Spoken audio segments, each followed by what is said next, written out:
Bueno, pues otra cosa más confirmada en estas tramas de presunta corrupción del Partido Socialista, y es directamente de Begoña Gómez. Sí, confirmado. Begoña Gómez estaba usando, es que me lo ha confirmado ella, Begoña Gómez está usando a una persona que pagamos con los impuestos de todos los españoles, un cargo de presidencia del gobierno para que sea su asistenta, persona de confianza y cobradora. ¿Y cobradora? ¿Y cómo lo ha certificado? Pues resulta que se debe estar empezando a ver tan atrapada Begoña Gómez que ha preferido dar determinados mails donde aparece efectivamente en copia esta persona, una persona que pagamos con los impuestos de todos los españoles, aparece en copia de sus business, de sus negocios. ¿Por qué lo ha dado? Porque de esa manera certificaba y dice, no, que yo sí que dije que me iba a quedar, o que sí que dije que había un software, que lo sabía todo el mundo. Y resulta que aparece, entre las copias aparece este cargo. Vamos a escuchar lo que dice Félix Bolaños, que cada día está más imaginativo buscando disculpitas. Escúchenle. Por más que se investiga, se sigue acreditando que no hay ningún informe, no hay ningún testimonio, no hay ninguna opinión del Ministerio Fiscal que ponga de manifiesto lo que ya se ha venido diciendo durante los últimos meses, y es que no hay absolutamente nada. Y esto estoy convencido que será la conclusión de la investigación una vez que concluya la instrucción. Con dos narices. Mire, no sé qué quieren que les diga, o sea, desde Aldama, Guacalúas, OMTs, rescates anticipados y proféticos, del SIS entrando, gente enviada por la narcodictadura por todos los lados, señalamiento de pagos, para arriba, para abajo, que si Ángel Víctor Torres, que si Santos Cerdán, que si todos, el Ministerio, el Departamento de Marlaska implicado porque por lo visto habían convertido en coladeros los aeropuertos para que entrara la gente de los negocios de Nicolás Maduro, pero no hay nada. Bueno, pues por ir a más cosas concretas y la de esta semana, Félix Bolaños, vas a tener que actualizarte el argumentario. Begoña Gómez ha incorporado este mail, este más otros en la causa. ¿Y qué es lo que pasa con este mail? Pues Begoña Gómez, sabemos quién es, la mujer de Pedro Sánchez y fundraiser, ella lo pone, la cobradora de fondos.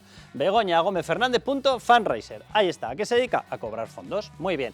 ¿Y la siguiente quién es? María Cristina. Vale, C. Álvarez. ¿Quién es C. Álvarez? Pues resulta que C. Álvarez es, vamos a ver la otra parte del gráfico, C. Álvarez es Cristina Álvarez. ¿Y quién es Cristina Álvarez? Un cargo que pagan todos ustedes y que pago yo. ¿Para qué?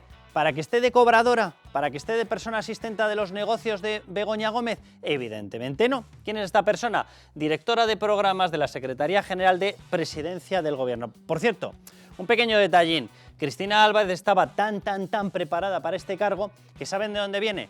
De compartir, era la subordinada de Begoña Gómez en su trabajo cuando tenía el trabajito que tenía, porque no tenía nada que ver con el actual, en el grupo Inmar, que venía de Task Force. Bueno, pues esta persona trabajaba con ella, era su amiga, ¿y qué ha hecho? Pues según llegamos, nos llevamos a los amigos y los subimos a presidencia del gobierno, porque acabamos de descubrir que son gente muy maja, muy capacitada y muy preparada para todo. Pero qué casualidad que, claro, va y resulta que Cristina Álvarez, que venía de ser la que le ayudaba en los negocios, ahí totalmente legales y lícitos, ¿por qué? Pues porque era la vida privada. Bueno, pues en esos negocios le ayudaba a Begoña Gómez, y qué casualidad que tiene un cargo para ir directamente a la Secretaría General de Presidencia del Gobierno, pero es que era la persona que ya le ayudaba en los negocios. ¿Y a qué se dedica ahora? A ayudarle en los negocios. ¿Qué duda podía haber, verdad? Bueno, pues va y resulta que Begoña Gómez lo ha certificado con la incorporación de los mails. Miren, Bolaños, Sánchez y demás, dejen ya esta cosa espantosa de estar todo el día hablando de bulos, no bulos. Hay pruebas, pero por toneladas. Hay una tormenta de pruebas, o sea, caen por todos los lados. ¿Por qué? Porque hay negocios extraños, hay comportamientos irregulares y hay actitudes con indicios penales como la copa de un pino por todas partes. Y Begoña Gómez, a estas alturas, toda España lo sabe, utilizaba personal que no debería usarlo, recibió en Moncloa, porque le citó allí a un rector para que le hiciera la cátedra cuando no tiene ni una titulación universitaria, porque ha estado utilizando cauces como el amigo personal de Pedro Sánchez para que entraran patrocinadores, porque ha presionado a todo el mundo, porque todo estaba a través de una cosa que se llama indicios de tráfico de influencias, y gracias a eso ha hecho los negocios. En la cátedra, en Guacalúa, en sus visitas a Globalia, en la OMT, en los viajes internacionales yendo en Falcon, en todo, y lo sabe toda España. ¿Por qué? Porque es totalmente cierto, ni bulos ni historias.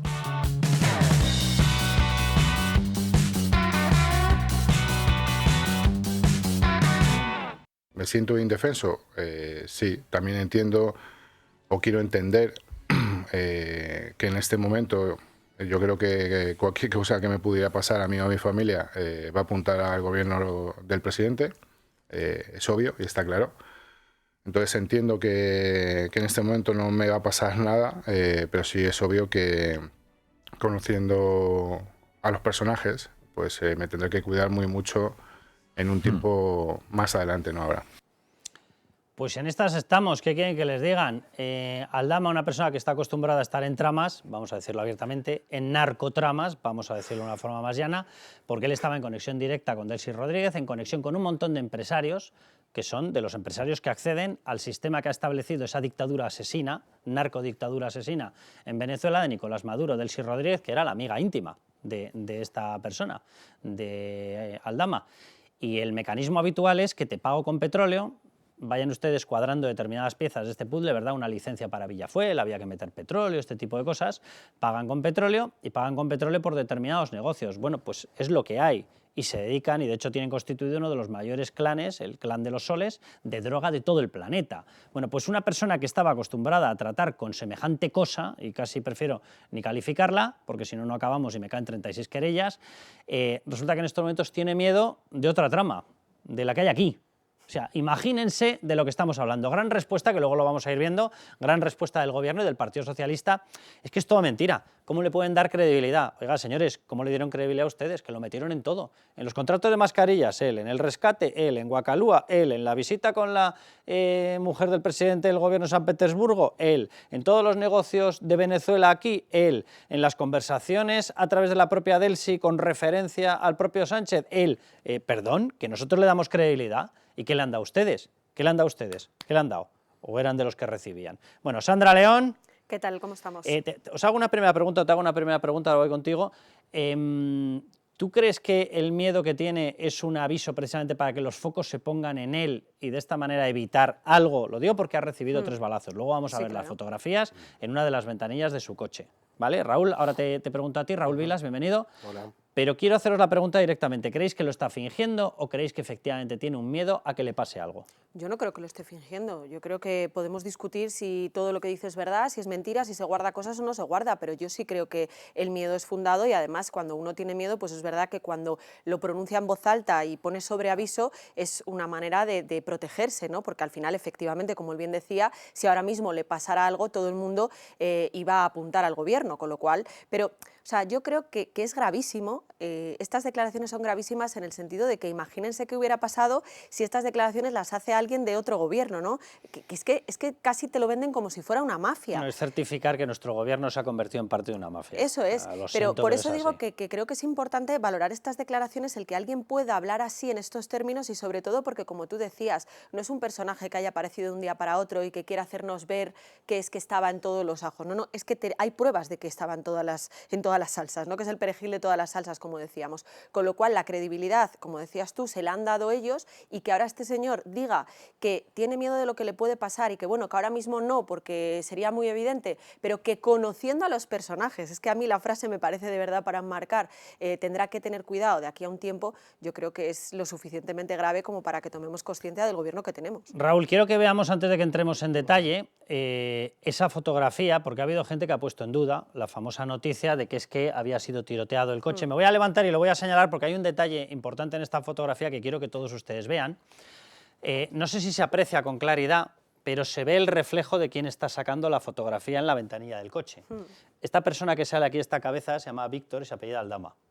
¿Vale? Esta persona que está sacando la fotografía, lo digo porque había gente que decía, no, esto es una noticia, se ha colado de otra cosa. Pues para haberse colado de otra cosa, este coche, el Audi A8, tiene una historia. El Audi A8 institucional que tenía Víctor de Aldama, que tiene Víctor de Aldama, lo guardaba afuera porque es que tiene tal colección de coches con el dinero que ha obtenido de esta trama, que los Ferraris, Porsche, etcétera, Range Rover, ya no le cabían todos, entonces sacó uno.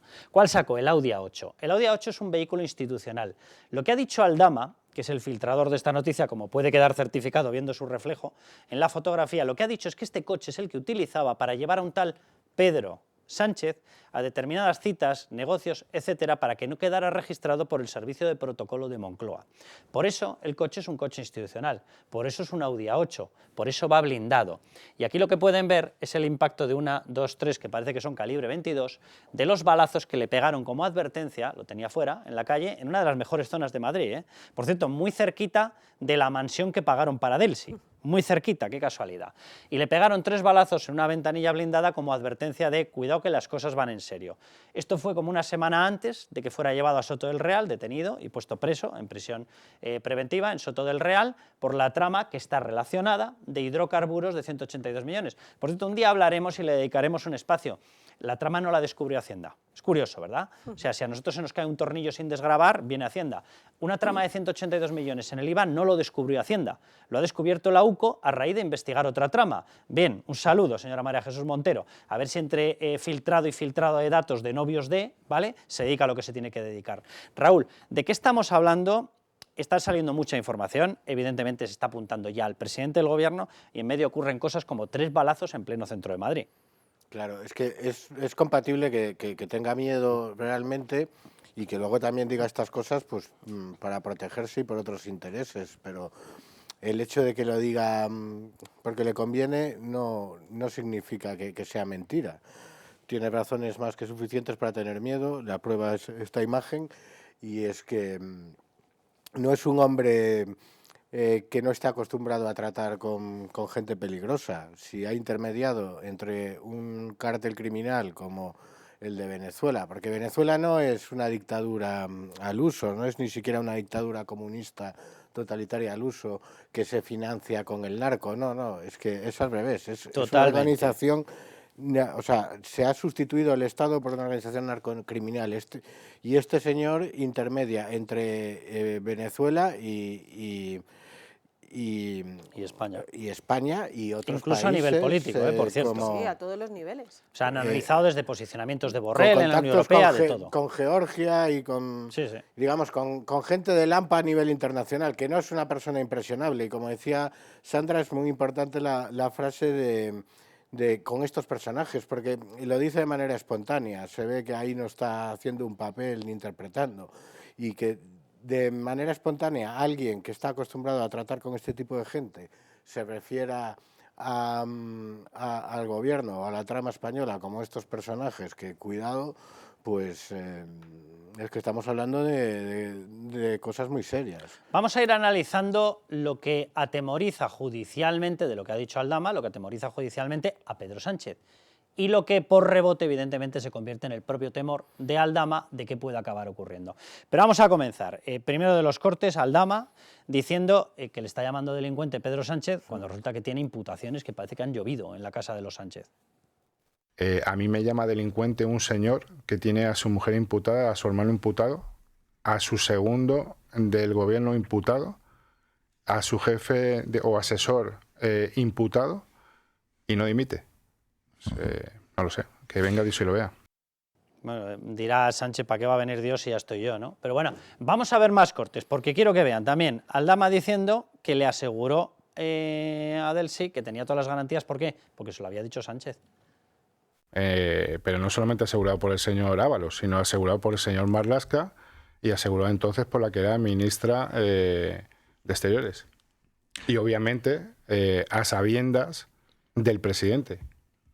Porque no viene una vicepresidenta y además una persona tan importante como Delcy, que igualmente es el todo en Venezuela con el presidente Maduro, a España sin unas garantías. Y otro corte, ¿cómo se elimina un dispositivo? Porque vaya, resulta que los policías hacen su función y evidentemente si ven algo extraño, pues había que quitarlos de en medio. Bueno, pues en el interior del avión hubo una serie de conversaciones y sobre todo la vicepresidenta le dijo al señor Ábalos que ella no iba a ser detenida, que llamara a quien tuviera que llamar y sobre todo que llamara al presidente para decirle que arreglaran esta situación. Y el señor Ábalos llamó al presidente. Sí, así es. ¿El presidente de gobierno habló con la señora Rodríguez? No, habló con el señor Ábalos. Y le garantizó que no iba a ser detenida. Así es. Hombre, yo, Sandra y Raúl, empiezo a ver absolutamente necesaria una actuación, una diligencia, y es la intervención del móvil de Sánchez. O sea, todo lo que está diciendo tiene un cotejo probatorio inmediato. Noche o madrugada del 19 al 20. Horas, pues las 11, 11 y media de la noche del 19, la 1, las 2 de la madrugada del día 20 de enero de 2020. Es muy sencillo. Hubo esa llamada, Ábalos llamó a esa hora, suele llamar a las 12 de la noche Ábalos al presidente del gobierno, hubo esas llamadas, es muy sencillo, es muy sencillo. Hombre, aquí también hay que tener otra cosa. En esa misma entrevista, Aldama dijo que el presidente del gobierno estaba al tanto de todo porque el señor Ábalos hablaba con él entre 6 y 7 veces al día. Es decir, que probablemente, como tú bien dices, si se practica esa diligencia, pues hay muchas cosas que rascar ahí, ¿no?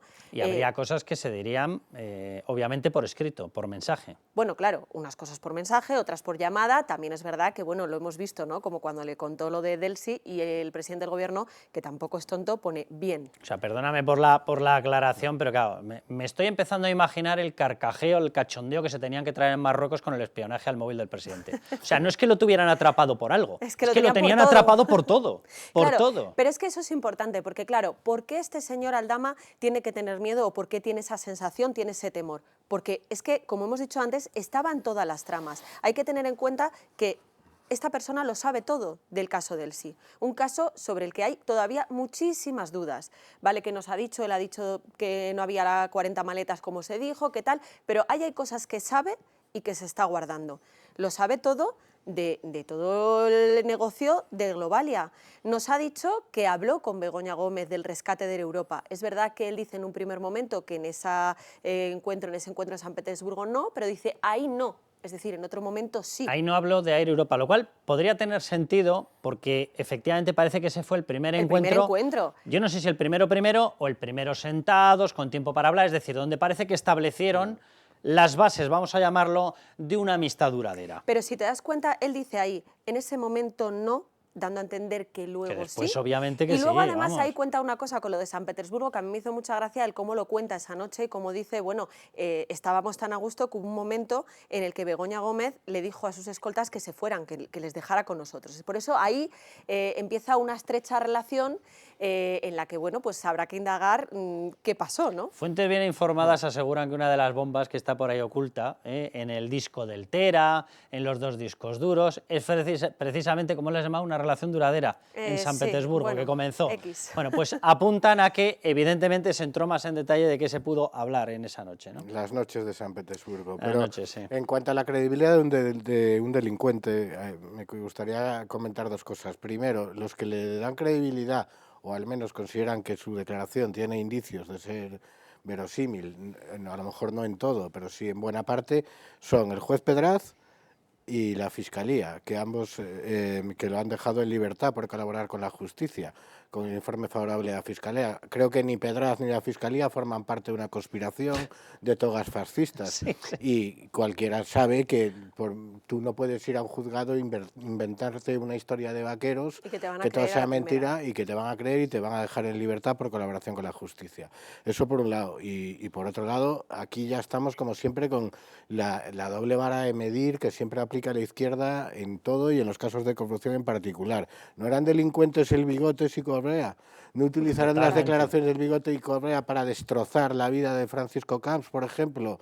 O para las campañas contra Brita Barberá, o Bárcenas no era un delincuente, no fue condenado como delincuente. Es que, de hecho, normalmente los delitos se cometen con delincuentes. La moción de censura que tumbó al gobierno anterior y que llevó a Sánchez al poder no se basaba en declaraciones de delincuentes. Bueno, que es que hace 2 semanas han indultado. No son delincuentes los socios del gobierno que lo han sentado, bueno, los golpistas que están... No es un delincuente. ¿Por qué se amnistía a una persona? ¿Porque es delincuente o porque no es delincuente? Pero que hace 2 semanas ellos mismos indultaron a una persona condenada a la Gürtel y dijeron claramente en Consejo de Ministros, en la rueda de prensa, este gobierno agradece y crea a los que colaboran con la justicia. Entonces, Bolaños, ¿no? A unos sí y a otros no. Casi con lágrimas en los ojos. Sí, efectivamente. Quiero que veamos un desmentido, ya sé que cuando lo vean van a decir, buah, pues vaya credibilidad, claro, por eso lo ponemos, porque la verdad que es un poco de traca, especialmente porque tiene una acusación de que en su propio departamento se deslizó un soborno de 25.000 euros, ¿vale? De su jefe de gabinete. Estoy hablando de María Jesús Montero. Bueno, ahora les cuento algo, pero escúchenla. Vergonzante lo que hemos escuchado en el día de hoy de una persona que está utilizando esto como mera estrategia judicial y, por tanto, falso. Nunca, jamás ha habido nada de lo que este señor ha dicho y nunca, jamás, ni se ha producido contacto, ni se ha producido reunión de nadie con este señor. Bueno, ahora vamos a ir con las líneas que apuntan de todo el caso personalmente a Sánchez, que esto es lo que atemoriza de Aldama a Sánchez y, por lo tanto, de Sánchez a Aldama de vuelta, porque Aldama tiene miedo, y no me extraña. ¿vale? Pero déjenme que haga un comentario sobre lo que está diciendo María Jesús Montero. Miren, vamos a ver, que está certificado que María Jesús Montero tuvo una participación que nunca jamás debió tener, por ejemplo, en las reuniones del 16 de julio de 2020 en el rescate, porque su persona de referencia en la SEPI, Bartolomé Lora, estuvo al quite absolutamente de todo, de un rescate que no había sido solicitado oficialmente y ahí estaban negociando hasta la cuantía. Por cierto, la cuantía, cuando se negociaba ahí anticipadamente, es el primer rescate profético de la historia de la economía mundial, se negoció por 435 millones. Bien, cuando se concedió dirán ustedes, no hombre, entonces entrarían los técnicos, se pelaría, se puliría. Pasó de 435 a 475. Yo todavía estoy por esperar que alguien me dé una explicación de exactamente a qué partida contable fueron los 40 millones. ¿O es que era una partida incontable? Digo, no lo sé, pregunto. Bien, entonces que no nos dé lecciones María Jesús Montero. Por cierto, uno de los chivatazos, lo tiene acreditado la UCO, fue desde Hacienda. Cuando empiezan a comprobar a todas las empresas ligadas a la trama de corrupción, empiezan a comprobarles sus beneficios. Y ahí ya sale un primer chivatazo de Hacienda. María Jesús Montero, ministra, vicepresidenta, ¿tiene algo que explicar? ¿Por qué lo supo la trama? ¿Por qué lo supo cuando se le empieza a investigar? ¿Por qué? ¿Nos lo quiere explicar? Bien, bueno, aparte de todo eso, va y resulta que las agendas personales de Koldo registran los encuentros con el jefe de gabinete de María Jesús Montero. También es una invención, las tiene la UCO. Las agendas registran esos contactos. Si sabemos a ciencia cierta si le dieron los 25.000 euros, no lo sabemos. ¿Qué sabemos? Que las agendas registran los encuentros de Koldo con esa persona y dos, que han recogido las conversaciones en las cuales hablan de no te preocupes que ya lo hablo yo con Hacienda, no, hasta ahí podíamos llegar, ¿cómo que inspección? Tranquilos todos, de Koldo, ya lo hablo yo con Hacienda. Eso está certificado como prueba en la UCO, también todo inventado. Bueno, y ahora vamos con Sánchez, atención, venga, primera línea, unas cuantas líneas que le ligan a Pedro Sánchez directamente con toda esta historia, y esto es lo que ha hecho activar el botón nuclear. Bien, Sánchez lo sabía y confirmó con un bien, el que la visita de Delcy. Ábalos le avisa de que viene esta persona ilegalmente. ¿Y cuál es la contestación de Pedro Sánchez? Bien. O sea, yo no contesto con un bien si esta es la primera noticia que tengo. Evidentemente yo contesto con un bien si previamente he tenido noción de la agenda, cómo viene, qué trae, las maletas, quién le acompaña, para qué viene y qué negocios vamos a cerrar. Si no, a mí me dicen que viene una persona que es una narcodictadura, una persona que tiene montada una dictadura asesina, un narcoclan que se dedican a la venta de droga, que viene con las sanciones de la Unión Europea, y mi contestación es, bien, venga, lo normal. Claro, pero aquí ojo, porque también Aldama decía que es que realmente la propia Delcy informó de las sanciones mucho tiempo antes de que esta visita se cerrase, con lo cual en ese momento en el que se produce este intercambio de mensajes es más que evidente que todos sabían que había unas sanciones en vigor, cosa que por otro lado era una obligación que supieran, digo yo. Venga, primera línea, que estaba plenamente al corriente, la verdadera jefa de la trama, porque nos han subsidiado, ¿vale? Delcy Rodríguez. Venía con la venia de Sánchez. Segunda línea, son 5, así que prepárense. Segunda línea, el rescate de Air Europa. Bien, el número 1, Sánchez, decidió en aquellas reuniones que les he citado antes, el 16 de julio de 2020, un mes antes de ser solicitado el rescate. Pero, a ver, por amor de Dios, ¿dónde está el trámite administrativo? Ustedes se ponen a discutir cómo dar, qué dar y cuánto dar de algo que no ha sido solicitado. A esto no le llamamos información privilegiada, no le llamamos tráfico de influencias, y como le llamamos, cara dura, ¿no? Sin más. Bien. Tercero, la cátedra. Se cita a Goyache en Moncloa. Moncloa, que yo sepa, es la presidencia del gobierno, ¿vale? Y además hay un encuentro con Barrabés, unos encuentros o un encuentro de Begoña Gómez y uno o dos encuentros, según dijo Barrabés, con Pedro Sánchez. Pedro Sánchez está dentro de esta historia. Por cierto, Barrabés era uno de los aliados socios, llámalo X, de Aldama. ¿Por qué? Porque cuando lanzan, él como asesor de Globalia, lanzan Guacalúa, que se gasta la pasta en el Africa Center, ¿quién le cede los locales a Guacalúa, que es una filial de Globalia? Se los cede Barrabés.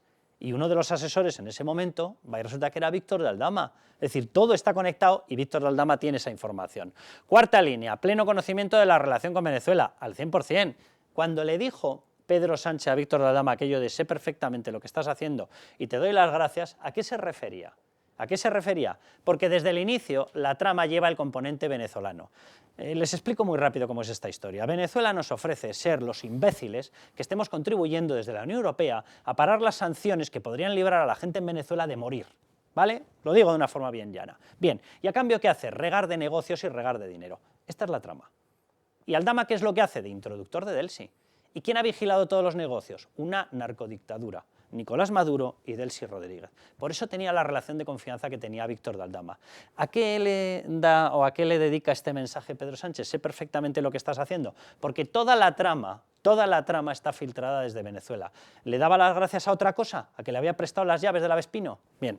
Y última línea, Guacalúa, impulsada por la OMT, y va y resulta Guacalúa, que es el invento para que llegara dinero al Africa Center de Begoña Gómez.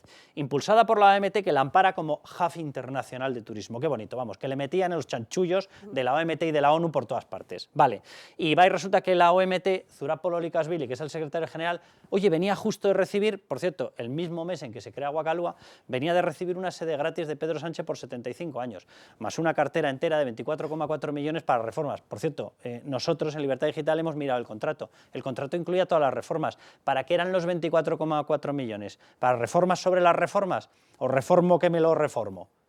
Bueno, pues todo esto apunta a Pedro Sánchez. Y de todo esto, ¿quién era Zurab Pololikashvili, el de la OMT?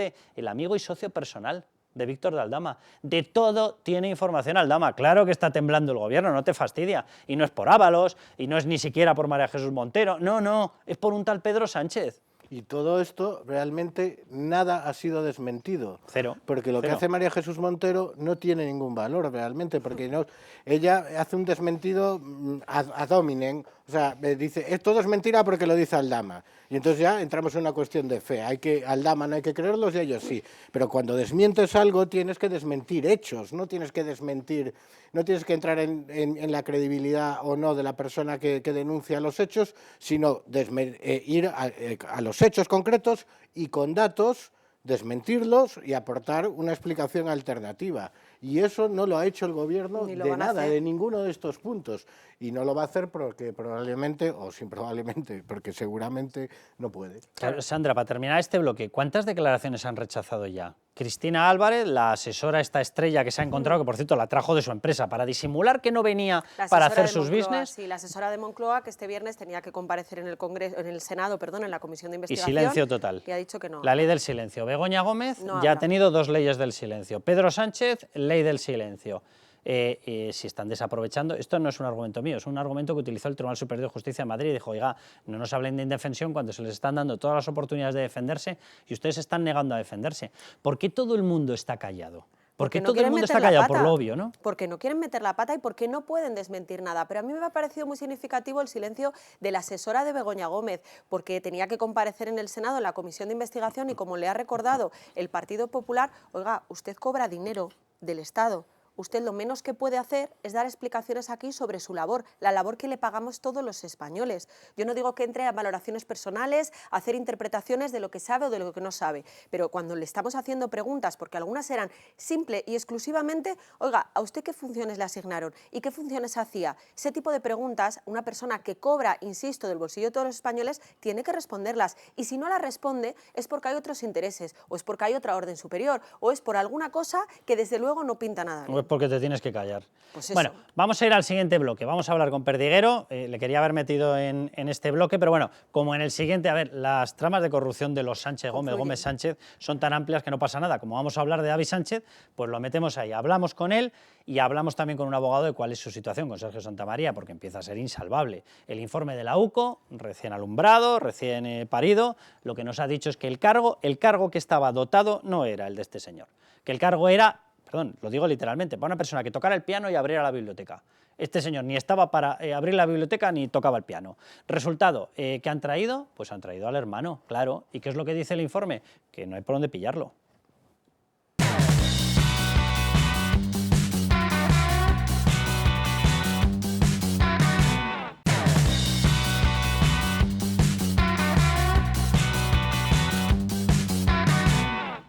Y lo voy a seguir defendiendo, voy a defender la honorabilidad de mi mujer, como también la de mi hermano, ante una campaña de acoso y derribo de una organización ultraderechista amplificada por estos tabloides digitales conservadores y ultraconservadores y también de una oposición que realmente, si se fija, no tiene nada más. De verdad que pesadez, yo no sé, te pegas 2 carreras y un máster para esto, pero bueno, simplemente una cuestión, se lo presento así de cutre, porque como los casos de corrupción con el Partido Socialista van lloviendo, ¿vale? Pues van ocurriendo cosas sistemáticamente. Esto que ven es el intercambio, que lo vamos a meter también en este bloque y vamos a hablar de David Sánchez, con un informe de la UCO, un atestado de la UCO, ya diciendo que el cargo desde luego se parecía como un huevo o una castaña a lo que estaban pidiendo dentro. Y que evidentemente ese cargo tiene toda la pinta de que se creó para él. Bueno, vamos a hablar de eso. Vamos a hablar con Sergio Santamaría de eso. Vamos a hablar con Perdiguero después de todo el tema de la gran bomba que se está preparando judicial con el tema de la noche de San Petersburgo. Pero, en medio, pues como estamos con lo de Lobato, resulta que Lobato ha pasado por sede judicial. Y entre las cosas que ha entregado está esta cosita que tengo yo aquí, se la leo literalmente. Vamos a ver, le pregunta Juan Lobato por el tema de la filtración de los datos fiscales para atormentar al novio de Isabel Díaz Ayuso e intentar cargarse a Isabel Díaz Ayuso, que por cierto sucede justo cuando está saliendo toda la información de Begoña Gómez por primera vez. Es decir, que según vio Pedro Sánchez que corría peligro el tema de las acusaciones de corrupción por su mujer, decidieron que había que poner en la palestra a otra persona, y más que en la palestra, pues en la diana. ¿Vale? Bien, esa mercancía, esa información, que eran datos secretos, se los pasan a Lobato y le piden que los tiene que filtrar oficialmente. Bien, y en ese momento Lobato, que ya ha dimitido, le coge y le pregunta al cargo directo de Moncloa, Pilar Sánchez Acera, le dice, literal, se lo leo tal cual, pero ¿se ha publicado en algún sitio esta carta? Los datos filtrados. Dice, ¿no tiene fecha? Le pregunta, vuelve a repreguntar, ¿la carta cómo la tenemos? Claro, dice, oiga, que esto huele a una filtración de datos porque eran las conversaciones entre el abogado del novio de Ayuso y la Fiscalía. Y él, que no es tonto, es técnico de Hacienda, dice, a ver, que esto es una filtración de datos secretos como la copa un pino. Bien, ¿se ha publicado en algún sitio? Vuelve a insistir. Y vamos al meollo. Respuestas del cargo directo de presidencia del gobierno, su jefe es Óscar López, y en aquel momento, y Óscar López solamente tenía un jefe, Pedro Sánchez, ¿vale? Bien, porque llega, la tienen los medios. Esto no es lo que se nos había dicho. La versión inicial era porque llega de los medios, aquí no pone eso, y estos son los mensajes directamente. Aquí lo que pone es porque llega, la tienen los medios. Ya, ¿y quién se lo ha hecho llegar a los medios? ¿Quién se lo ha hecho llegar a los medios? Sigue el lío, vamos para bingo. Vamos a verlo. Perdone, señora mía, usted está diciendo que esto viene de prensa y dice vamos a verlo. Si viene de prensa ya lo ha visto. ¿Por qué no lo ha visto? Ah, porque todavía no estaba en prensa. Vale, curioso, ¿verdad? Bien. Siguiente mensaje. Para que estés más respaldado. ¿De qué tenías que estar respaldado? ¿Una persona que es inocente tiene que estar respaldado de algo? ¿O el respaldo frente a la justicia se busca cuando estás cometiendo delitos? Bien. Siguiente mensaje. Si es así, punto. Te lo digo. Por cierto, que está mal redactado de narices. Si es así, sería coma, no punto. Pero bueno, ¿qué voy a pedir yo? Si es así, punto, te lo digo. Pero no dices que lo has visto ya en medios. Si lo has visto en medios, ¿dónde está la duda? ¿Cómo que si es así? Bueno, Miguel Ángel Pérez, bienvenido. ¿Qué tal, Carlos? Raúl Vilas, bienvenido. Raúl, híncale el diente por donde quieras, porque esto es impresentable. Esto es de traca. Esto es de traca. ¿Pero dónde está la certificación de que estaba sacado de los medios de comunicación? Aquí no se dice eso, se insinúa lo contrario. Es que lo que dice es que no está publicado, pero que lo tienen los medios. Entonces, si no está publicado todavía... ¿Y lo tienen los medios? Porque no está publicado. ¿Cómo lo sabes? Si estuviese publicado, Lobato no preguntaría de dónde sale. ¿Cómo sabes que lo tienen los medios si no está publicado? Y cuando Lobato insiste, dice, lo vemos, a mí me suena a una llamada al diario.es, a la SER y a los medios que ya conocemos para que lo publiquen. Vamos, o sea, desde luego que no cabe mucha más interpretación que eso, y estoy convencido de que esta señora va a ser imputada. Pilar Sánchez Acera. Sí. Que es el cargo, era la persona de referencia de Óscar López, que ahora tiene un ministerio, en aquel momento estaba en presidencia del gobierno. Cuando ocurre todo esto, la filtración de datos, que vamos a dejarnos ya de historias. Ahora va a resultar que en España tenemos que estar mirando a ver con quién te acuestas para ver si pasas por los tribunales o no. Miren, ya está bien.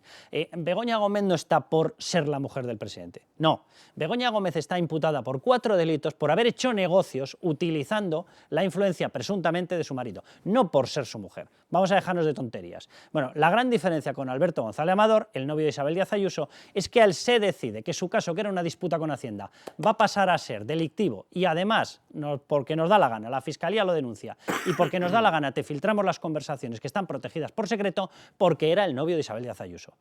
Es decir, la enorme diferencia es que en el primer caso es por negocios con indicios delictivos y en el segundo, por lo que se le filtran los datos, es porque está saliendo con Isabel Díaz Ayuso. Porque el ataque no era él no era el importante, la importante es ella. ¿Y qué era lo que quería Pedro Sánchez? 1, desviar la atención, y ya que a mí me atacan con Begoña, yo ataco con Isabel Díaz Ayuso. Y 2, como le da por todas partes Isabel Díaz Ayuso, es que no puede de envidia con ella. Y necesita ir a por ella. ¿Por qué? Porque es el liderazgo y captación de votos en la derecha. Vamos a dejarnos de historias. Y como se quiere perpetuar, porque tiene unas aspiraciones totalitarias de 3 pares de narices, tenía que ir a por ella. ¿Y cómo lo hace? Filtrando información secreta. O sea, vamos a dejarnos ya de historias, vamos a las cosas de forma llana, lo entendemos todo, todos nos entendemos y se acabó. Es que además, mira, si la filtración procediese de otro lugar, ¿qué sentido tendría que los medios, cuando reciben esa información, informen a Presidencia del Gobierno de que lo tienen? No tiene ningún sentido. La única explicación a eso es que fue Presidencia del Gobierno quien filtró la información. Miguel Ángel Pérez, venga, información sobre esto. Presidencia del Gobierno, digamos que es la intermediaria, el filtrador real y el responsable es la el Fiscalía. Claro, yo creo que es muy interesante lo que ha sucedido hoy, porque si está la investigación centrada en lo que es el ámbito de la Fiscalía, es decir, del Fiscal General del Estado, Álvaro García Ortiz, y de la Fiscal Jefe Provincial de Madrid, después de esta declaración de Juan Lobato y de que haya aportado esa acta notarial, ya se abre la segunda línea de investigación directa que afecta de lleno a la Moncloa. Obviamente... Qué raro, ¿eh? Para variar. Con Delsi en que acabamos, con Guacalúa en que acabamos, con el rescate en que acabamos, con las negociaciones con la narcodictadura en que acabamos, joder, qué raro, ¿eh? Con la cátedra donde se negocia, qué raro, ¿eh? Qué raro en Moncloa. Y todos teníamos claro que la Fiscalía era muy independiente. Efectivamente. Claro, nos lo anunció un tal Pedro Sánchez, sí. Tenemos a García Ortiz ya actuando desde el principio como un ministro más de Pedro Sánchez, pero claro, ahora la cuestión es que la investigación ya apunta directamente al Palacio de la Moncloa y obviamente yo creo que es cuestión de horas o de días que esta mujer, Sánchez Acera, sea imputada, y de ahí veremos si ahí se pone el cortafuegos o bien ella señala a otras personas, como pudieran ser Óscar López u otros dirigentes socialistas que le encargaron pues, difundir esos correos electrónicos. Obviamente va a ser difícil porque ella sigue en el aparato que tire para arriba, pero bueno, vamos a ver por qué derrotero nos lleva la investigación, y desde luego yo creo que se ha dado un paso de gigante ya para señalar directamente, por un lado, como digo, la rama Fiscalía del Gobierno, y por otro lado directamente el Gobierno. Claro, es que ella podrá señalar o no, pero nadie se cree que esto sea iniciativa de Pilar Sánchez Acera, es evidente. Que es la jefa del gabinete del jefe de gabinete de Pedro Sánchez. Que, bueno, que por cierto, un día habría que hablar de qué es esto de que jefes de gabinete tengan jefes de gabinete. Sí. Dios bendito lo que hacen con nuestro dinero. Pero bueno, vamos a volver al tema de David Sánchez, que era el origen. Quiero que veamos una declaración de Pedro Sánchez y os lo cedo. Ustedes tienen un concepto muy patrimonialista del Estado, muy patrimonialista, que les hace pensar que tienen derecho a usar las instituciones en beneficio de sus familiares y de sus amiguetes. ¿Sí? Dios bendito. Bueno, después de dime de qué presumes y te diré tarará, Miguel Ángel, ¿qué ha pasado esta semana? Aparece un atestado de la UCO, aparece más información sobre el tema de David Sánchez. Oye, y va a resultar, ahora lo vamos a explicar con todos los pantallazos y demás, que va a resultar que la UCO lo que dice es no me lo creo, no me lo creo. O sea, aquí había una dotación que era pequeña, que era para un señor que tocara el piano, que abriera la biblioteca y de pronto aparece un compositor de óperas, el presupuesto crece, se dispara, de pronto meten a una persona 11 días después de que su hermani haya llegado a la Secretaría General del Partido Socialista. Va a resultar que no me lo creo. Es que yo creo que el informe de la UCO ha sido muy esclarecedor y lo que hace es confirmar todas las sospechas. Es decir, en la Diputación Provincial de Badajoz no hacía falta un cargo como el de David Sánchez. Se creó ad hoc porque era el hermano, el hermanísimo de Pedro Sánchez. Y obviamente la UCO recoge más de 8.200 correos electrónicos intercambiados entre miembros de la Diputación Provincial de Badajoz y el propio David Sánchez. Y de ellos concluye la UCO que hasta el presidente de la Diputación Provincial, que era socialista, consideraba que la creación de ese cargo era excesivo. La directora de Cultura decía también que no era necesario, y a pesar de que ese presidente de la Diputación decía que era excesivo, 3 días después se crea una partida presupuestaria, creo recordar que era de 123.000 euros. 123.000, sí. 123.000 euros para que el hermanísimo tenga su carguito en la Diputación de Badajoz. Por explicarlo, 123.000 euros para el cargo que no era necesario. Eso y que además cuando les preguntan a los responsables, el cargo, el inicial, era de coordinador de supuestos 2 conservatorios. Digo supuestos porque es que no hay 2 conservatorios. O sea, son unos cursos en uno y a 100 metros en otro edificio porque no cabían otro. Esto le llaman coordinación. Bueno, les preguntan a los directores de los conservatorios y en concreto uno de ellos dice, vamos a ver, aquí la necesidad que tenemos es un señor que toque el piano porque andamos cortos de pianista y necesitamos además a alguien que abra porque es que tenemos la biblioteca cerrada porque no hay persona para para que abra la biblioteca. Y van y les plantan con un presupuesto de 123.000, que inicialmente se había hablado de 40 y pico mil, planta por 123.000 al hermano de Sánchez, que no lo había pedido absolutamente nadie. Bien, si piensan ustedes que me estoy inventando esto, pues para eso está la UCO. Unidad Central Operativa, Guardia Civil, los Correos. Evaristo Valentí era el director de uno de los conservatorios. Y después de analizar la conversación, todo lo que se dicen entre ellos, la Guardia Civil, la UCO, saca esta conclusión. Podrían suponer que la creación del puesto de coordinador de los dos conservatorios atendería a otras prioridades, ahí se lo dejo, en principio distintas de las planteadas por los directores de los conservatorios. Se lo traduzco. ¿Había una necesidad de un cargo? Ni siquiera lo tenían claro. Pero si había una necesidad de un cargo, era para otras cosas, no para un cargo de alta dirección, no para el hermano de Pedro Sánchez, no para lo que él sabe hacer, si es que sabe hacer algo, y desde luego no por ese coste y para meterlo para que ni siquiera fuera. Esta es la historia. Porque es que también se está investigando el absentismo, porque es que no aparecía ni de Pascuas a Ramo. ¿Cómo abres o cómo tocas el piano a distancia? Es una cosa por explicar, ¿verdad? Bien, bueno, esto es lo que se ha dicho. Pero hay más cosas. Quiero que vean algunas de las declaraciones, ¿vale? María Jesús Montero explicando, porque otra de las cosas que se está investigando de este señor, de David Sánchez, es que él plantificó con dos santas narices en un documento: yo no presento la declaración de la renta porque no tengo obligación, porque es que yo vivo en otro sitio. Miren, se lo adelanto ya, ley de IRPF, artículo 9, da lo mismo donde vivas, si tu pagador es español, ¿el pagador no es español? Pues si el pagador es español, ¿dónde está el IRPF del hermano de Pedro Sánchez? Escuchen a María Jesús Montero. ¿Y realmente, señoría, usted cree que los profesionales de la agencia tributaria están dictando sus resoluciones al dictado de lo que dice el Gobierno de España? Pues si dice que no, deje de hacer esos discursos que son despectivos para estos profesionales. Dejen trabajar a la justicia. Lo que es despectivo para cualquier profesional es que le politicen la institución. Eso es despectivo y humillante, y asqueroso además. Y es lo que está ocurriendo en estos momentos. El MASA y la de Seguridad Social, esperen, ¿se acuerdan ustedes? Vamos a ir contra el fraude, aquí no se puede escapar nadie, el capitalismo de los ricos, hasta que llegan a los suyos. Escuchen la justificación para que este señor no pague impuestos aquí. Pero bueno, le recuerdo que sí que es posible el supuesto en el que una persona española residente en el extranjero cotice a la Seguridad Social sin ejercer una actividad laboral en nuestro país.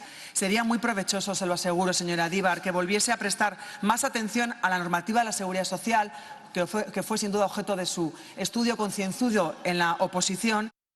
Mire, hoy estoy muy ipadero, ¿qué quieren que les diga? Corre tanto la corrupción que hay que estar todo el rato al quite. Esta es la declaración de ingresos presentada por un tal David Sánchez Pérez Castejón. Aquí no puso el nombre falso, lo de Azagra. Aquí, como había que firmar para cobrar, aquí puso el bueno. No va a ser que acabase en otro bolsillo. Bien, y aquí lo que pone directamente firmado por él es no presentado. Cuando le preguntan por la declaración del IRPF, aquí abajo, lo que él dice es no presentado por no estar obligado. ¿Perdón?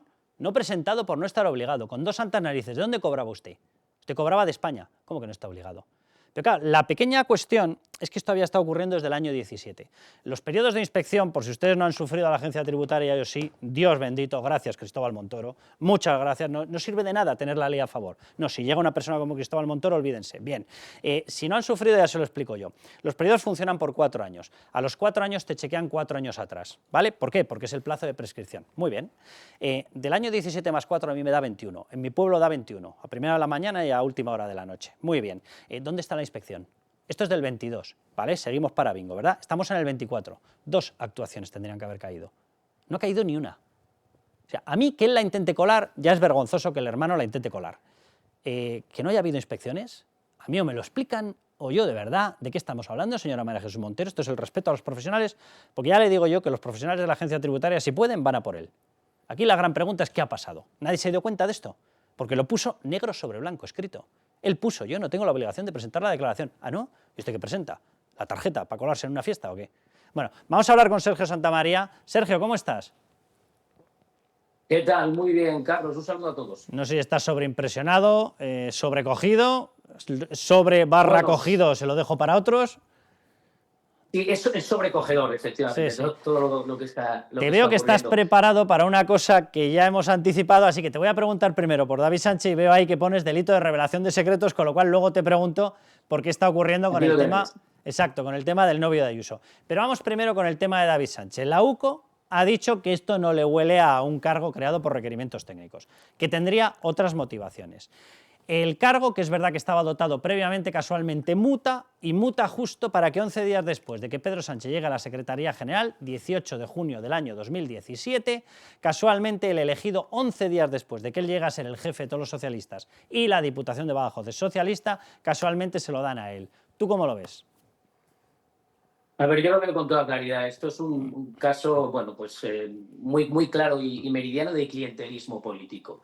Es decir, aquí lo que se pretende, y sitúo un poco el contexto, a través de la Diputación Provincial de Badajoz, es precisamente devolver o prestar favores, en este caso al hermano del que iba a ser secretario general del Partido Socialista, Pedro Sánchez, precisamente para que después Pedro Sánchez, a la hora de organizar el Partido Socialista en Extremadura, pues tuviera en cuenta los servicios prestados por parte de la Diputación Provincial de Badajoz. Que de hecho, Sergio, fue así, porque el presidente de la Diputación que organiza todo esto casualmente es aupado a secretario general, es decir, la forma que tiene el Partido Socialista de llamar a los presidentes de partidos regionales. En la causa que está instruyendo el juzgado de instrucción número 3 de Badajoz figuran como investigados el hermano del presidente del gobierno y también el presidente de la Diputación Provincial de Badajoz. Y digo esto porque estamos en presencia de un caso de manual de lo que es prevaricación. Es un delito de prevaricación porque lo que se está haciendo efectivamente es crear un cargo público de manera totalmente innecesaria, como bien has explicado, saltándose todas las normas procedimentales que rigen precisamente la provisión y cobertura de ese tipo de empleo. Lo digo porque además hay una sentencia relativamente reciente que en un caso similar, y además del Tribunal Supremo de 2021, la que condena y por tanto inhabilita tanto al alcalde en ese caso como a la persona que consiguió esa plaza por haber urdido toda una estrategia que pasaba por saltarse el principio de mérito y capacidad, la relación de trabajo, el propio organigrama, en este caso municipal, que se da idénticamente en la Diputación Provincial de Badajoz, porque como tú bien has dicho, no se necesitaba esa plaza. Entonces lo que se hace, y ellos pretenden vestir cuestión diciendo que realmente no se ha creado, sino que se ha modificado. Es decir, la condición de coordinador de actividades de conservatorio se convierte en jefe de la Oficina de Artes Escénicas. Sergio, evidentemente, eso no justifica una modificación, eso es una auténtica creación de un cargo. Sergio, la pata fiscal, ¿ves que tienen ellos alguna explicación? Si usted cobraba en la Diputación de Badajoz, es contribuyente español, se acabó la historia.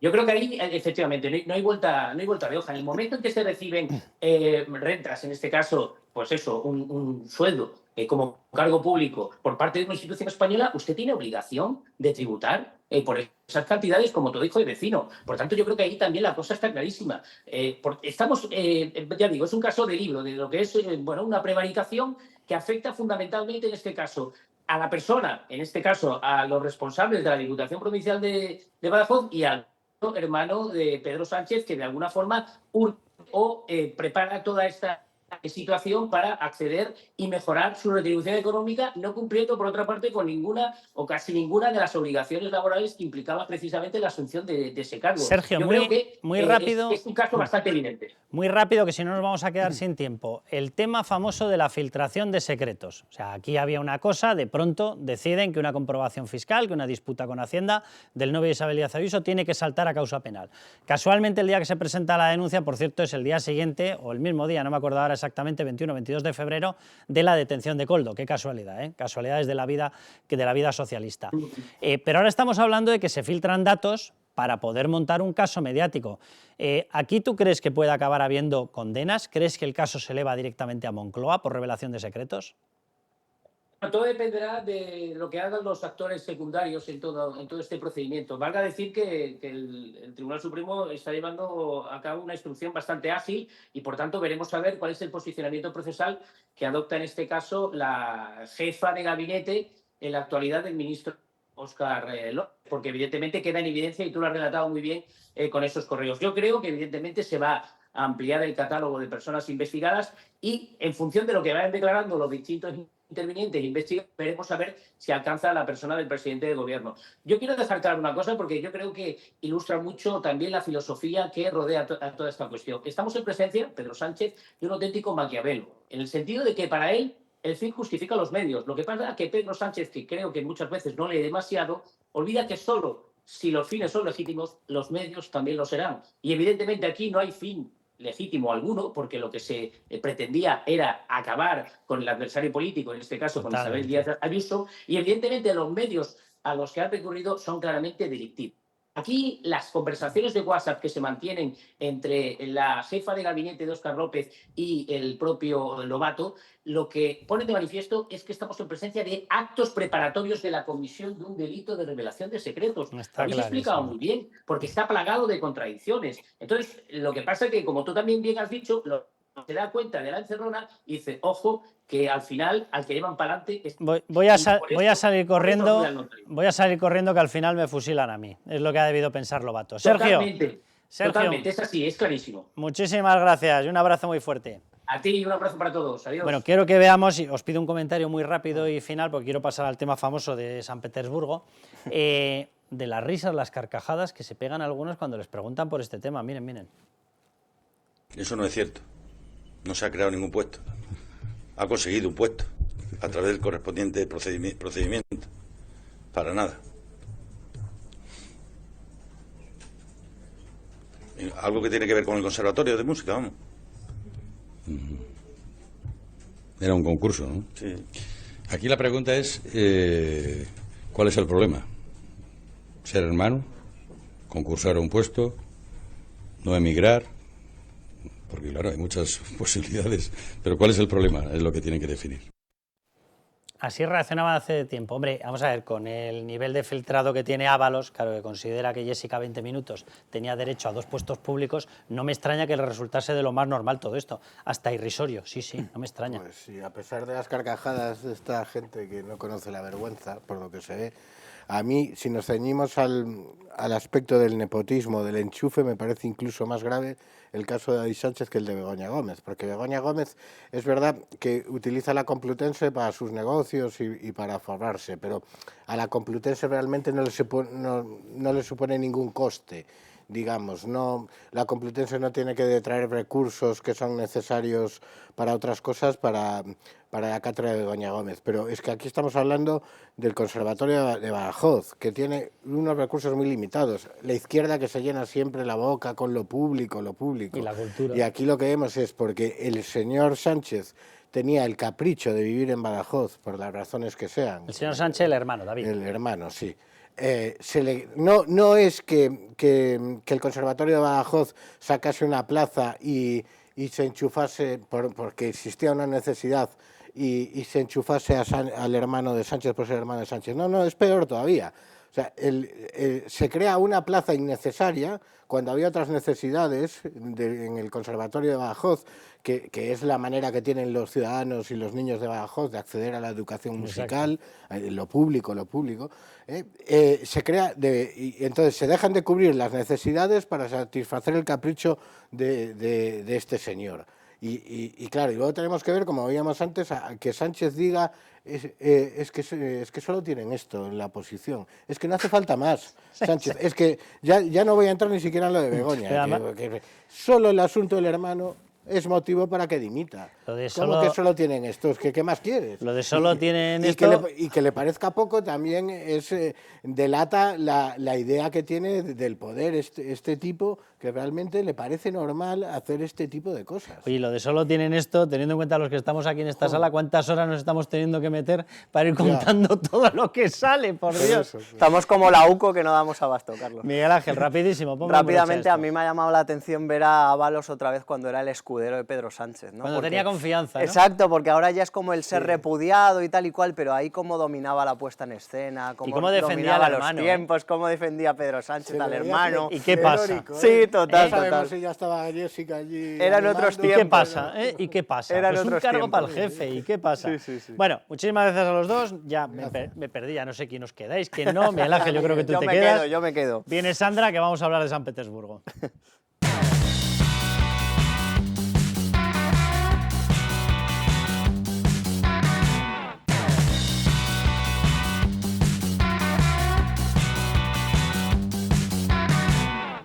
Y en esa reunión, justamente, bueno, pues en el hotel donde nos alojábamos, arriba en el rooftop.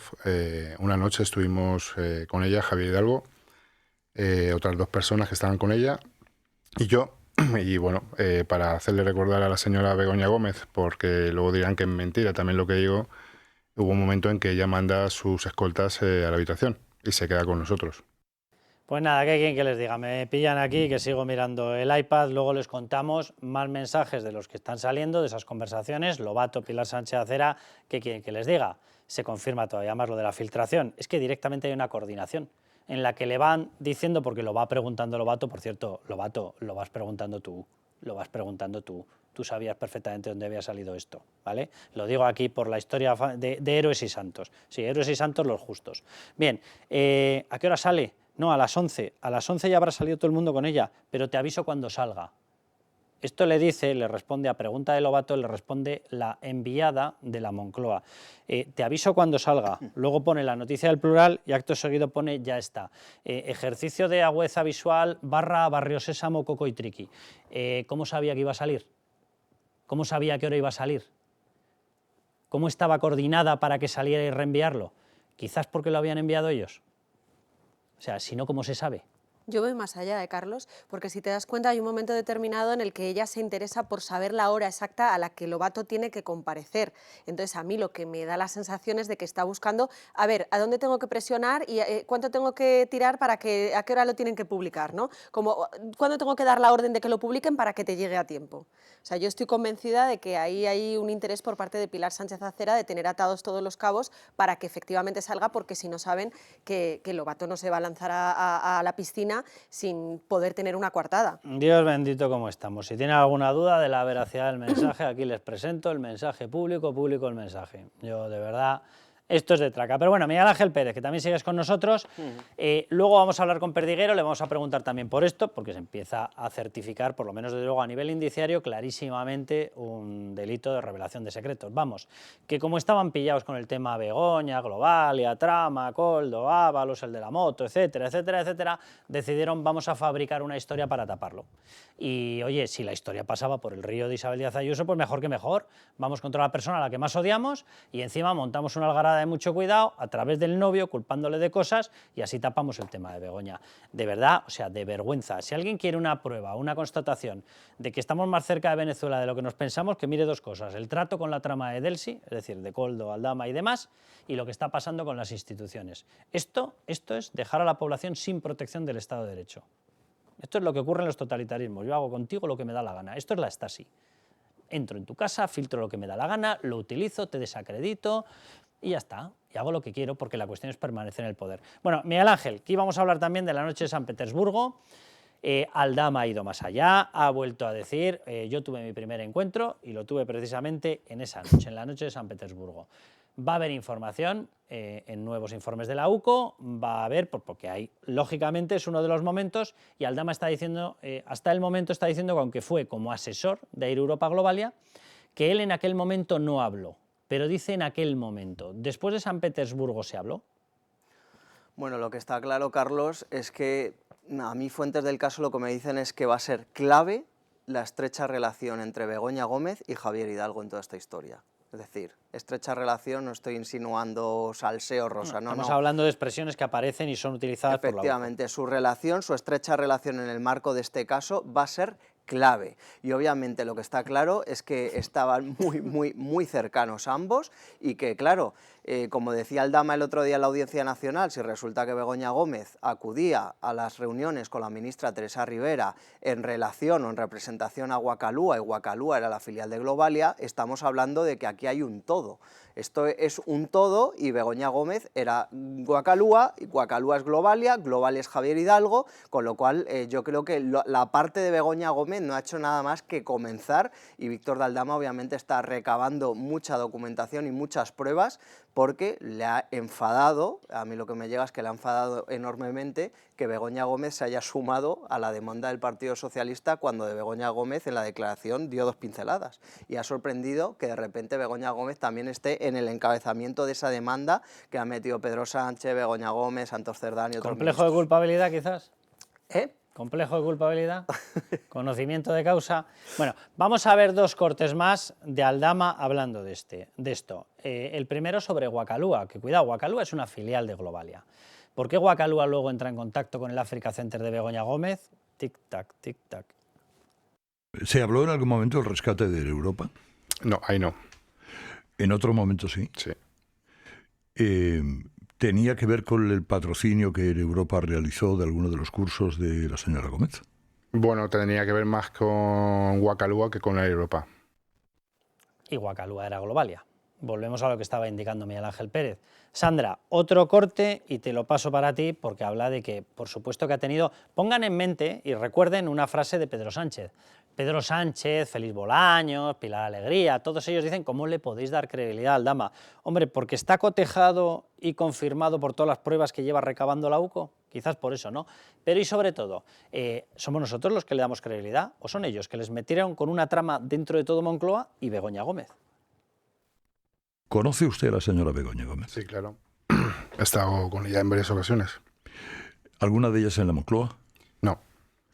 Y cuando ha estado con ella, ¿es cierto que viajó con motivo de la Organización Mundial del Turismo a San Petersburgo? Así es. Así es. Bueno, yo creo que es evidente que tiene mucha relación con Begoña Gómez. Además, me hace mucha gracia que en esa fase en la que le pregunta tanto por Begoña Gómez, él carraspea todo el rato, ¿no? Como si estuviera nervioso o no sé, cada uno que lo interprete como quiera. Pero es evidente que estuvo en San Petersburgo con Begoña Gómez. Además, yo lo comentaba antes, a mí me parece muy significativo cuando le preguntan y él les cuenta cómo están tomando algo, ¿no?, esa noche, y dice que estaban tan a gusto que Begoña Gómez le manda a los escoltas a su habitación, ¿no? Y luego es muy significativo el que diga, ahí se habló del rescate, y dice, no, aquí no, en otro momento sí, pero claro, nos falta la siguiente parte. Lástima que no le preguntara a Carlos Herrera, bueno, ¿en qué momentos, no? ¿Por qué? ¿Qué se dijo? ¿Qué se negoció? Hay que recordar además que Begoña Gómez también, el día famoso en el que se cierra el rescate de Globalia, ella participa de ese triángulo de reuniones cruzadas, y a mí me parece que ahí Víctor de Aldama, como persona clave en todos estos entramados, tiene todavía mucho que aportar, ¿no? Por eso yo creo que Moncloa y Begoña Gómez tienen mucho miedo, y si no tienen que tenerlo, de lo que pueda contar y sobre todo de lo que pueda probar, porque recordemos que él ha dicho que de todo lo que cuenta y de todo lo que va a contar tiene pruebas. Además de eso, Miguel Ángel ya está aportando las pruebas, ¿no? Si no, la Fiscalía no lo hubiese dejado, no le hubiese respaldado la petición de salir. Yo la información que tengo es que ha expuesto en algún momento dado al fiscal anticorrupción de la trama hidrocarburos y de la trama Coldo lo que tiene, y que en los próximos días no se descarta, Carlos, que esta misma semana presente ya la primera remesa de pruebas documentales. Y lo que hemos visto ahí de Víctor de Aldama obviamente está con el freno de mano echado. Es decir, quiere contar pero sin contar. ¿Por qué? Porque está guardando la artillería para mandarlo al juez, porque quieren que las cosas se hagan bien y que no se anuncien primero en un medio de comunicación antes de que lo tenga el juez. Sobre todo porque ya lo tiene pactado con la justicia, y en el momento en el que entra la justicia dice, oye, ya no quiero show, ¿vale? Eso es. Vamos a hacerlo de una forma ordenada. Primero me lo pasas a mí. Yo te certifico que esto me vale. Y una vez que te lo he certificado y te certifico que estás cumpliendo con el pacto, yo ya lo incluyo en el sumario y se pasa a los medios. Pero nada de shows, de aquí monto el jaleo, aquí monto un espectáculo, no. En este caso concreto de San Petersburgo no le preguntan luego que en qué momento sí se habló del rescate, pero en otros asuntos, cuando le van a preguntar más, él dice, bueno, es que eso ya está en manos de la Fiscalía, estamos en negociaciones y no voy a entrar, ¿no? Con lo cual es lo que dice Miguel Ángel, que bueno, no quiere adelantar nada en los medios, que luego eso pueda molestar o pueda perjudicar a un trato. Bueno, para que ustedes tengan una especie de mapa cronológico, ¿qué ocurrió? Bueno, la trama, según cuenta la UCO, y lo tiene plenamente certificado, comienza en septiembre del 18, ¿vale? Víctor de Aldama, a través de su hermano, que es chofer de Ábalos, entran en contacto con Ábalos, le ponen de referencia a Coldo y empiezan a plantear negocios. En una expresión que tiene el hermano y le dice, lo tienes facilísimo, ya lo tienes, vamos a poder hacer un montón de cosas. Y empiezan a hacer un montón de cosas antes del COVID. Y antes del COVID también es la Noche de San Petersburgo. ¿Quién la organiza? La OMT. Era la Asamblea Mundial, la Asamblea Internacional de la OMT. ¿Quién es la OMT? Pues la OMT es uno de los aliados que trabajaba habitualmente con Aldama, le pone en contacto con Pedro Sánchez y, oh qué casualidad, Pedro Sánchez le da una sede gratis por 75 años. Y justo en ese mismo momento, ese mismo mes, se crea Wacalúa. ¿Qué hace Wacalúa desde Globalia? Pues lo que hace es pagar determinadas cosas del Africa Center. ¿Y qué más ocurre? Pues que la OMT empieza a presentarle ministros africanos, empieza a hacer negocios, etcétera, y la apadrina, la madrina, absolutamente en todo, a Begoña Gómez. Y en ese momento llega Esto es enero del 19, septiembre del 19. ¿Y qué ocurre en septiembre del 19? Pues que tienen que oficializar y se juntan todos en San Petersburgo. Y a partir de ahí, que hasta ahí no se había hablado del rescate, yo esa parte me la creo, de Aldama, que empiezan a multiplicar los negocios porque ya nos hemos puesto cara, ya estamos todos encima de la mesa, ya sabemos que todos formamos parte de esta historia, todos nos llevamos ya premio, ya está Wacalúa, ya está el Africa Center, ya está la OMT, ya estamos todos. Bueno, pues como ya estamos todos, falta camarón, que decidieron, venga, vamos a montar aquí la verdadera historia de business. Y a partir de ahí empiezan a hablar de Air Europa. Esta es la historia. Escuchen lo que dice Aldama sobre Calviño, que estuvo con una línea previa de 141 millones, y María Jesús Montero, porque la SEPI era suya, y la SEPI es la del rescate. Yo tuve reunión directa con la señora Calviño para el rescate y con Javier Hidalgo. Ahí sí tuve reunión directa en el Ministerio de Economía y con la señora Ábalos. Luego hubo una videoconferencia con la señora Montero, que también estuve, pero fue videoconferencia, no fue reunión presencial. ¿Y usted estaba solo o estaba acompañando? No, siempre estaba acompañado. Bueno, vamos a repasar quiénes fueron los asistentes de aquella noche, septiembre, creo que comenzaban las reuniones un 12 de septiembre, San Petersburgo. Los asistentes, Zurapolo Likashvili, que era el organizador, secretario general de la OMT. Para estas fechas ya tenía la promesa de una sede gratis por 75 años en Madrid. ¿Quién se la hizo? Pedro Sánchez. Segundo, Víctor Aldama, se presenta ya como asesor de Globalia. Dicen que no. Perdón, nosotros tenemos el listado de asistentes y en el listado de asistentes de esta reunión este señor se presenta ya como advisor de Globalia. Así que mentiras las justas. Vale, ¿hablaron o no hablaron en esa reunión? Repito que yo sí que me lo creo porque era cuestión de ponerse las caras. Pero ¿cómo llega ya allí? Pues allí llega Globalia habiendo creado ya Wacalúa. ¿Y Wacalúa qué hace? Pagar cosas de Begoña Gómez y tener como directora general a Leticia Laufer. Leticia Laufer acude allí, también acude allí. ¿Quién acude también? Javier Hidalgo. Por parte de Globalia, Wacalúa, que era una filial de Globalia. Wacalúa, ¿qué estaba haciendo? Bueno, pues entre otras cosas usar los locales de un tal Carlos Barrabés. ¿Les suena? El que le monta los másters. ¿Por qué utilizaban los locales cuando pertenecían a un grupo como Globalia? Pregúntenselo a ella, porque tiene toda la pinta de reparto del business. ¿Qué quieren que les diga? Vale, ¿y quién es el quinto asistente? Begoña Gómez. ¿Qué pinta en una reunión internacional de empresarios y políticos del turismo? ¿Alguien me lo puede explicar? ¿Alguien me lo puede explicar? ¿La transformación social competitiva da para todo? ¿Pero qué es esto? ¿Pero qué pintaba allí? A menos que fuera para abrir determinados cauces, ¿verdad? Y casi que lo dejo ahí. Vamos a los focos de negocio que surgen a partir de toda esta historia. Negocios con la OMT, se lo acabamos de explicar, que si la sede, que si yo te apadrino, que si te presento ministros. En esa reunión, Zurapolo Likashvili, el de la OMT, le presenta unas rondas de ministros para que haga negocios a Begoña Gómez. ¿Eso no es tráfico de influencias? Cuando venía Zurapolo Likashvili de recibir una sede gratis del marido, ¿eso no es tráfico de influencias? Bien, ¿qué más? Air Europa. ¿Se comenzó allí? Pues es posible que no. Pero evidentemente desde ahí surgió un nexo, porque estaban todos los de Air Europa más Begoña Gómez. Chivatazos, cuidado con este tema. A los 4 días de esa reunión, a los 4 días, la Guardia Civil, la UCO, certifica que ya tiene chivatazos de determinadas cosas a través de un comandante de la Guardia Civil, Rubén Villalba, de chivatazos directos a Víctor de Aldama. A los 4 días. ¿Tuvo algo que ver la presencia de Begoña Gómez? Pregunto, de forma inocente. Bien. Africa Center, ministros africanos, lo que les he contado. Allí acudió ella como responsable del Africa Center. ¿Y esto qué tiene que ver con el tema de turismo? No sé, pero bueno, de una empresa que era una universidad. Bueno, ¿pero qué aprovechan para con este cartel presentarle a ministros africanos para hacer negocio? Vale, y Wacalúa, lo que les he contado.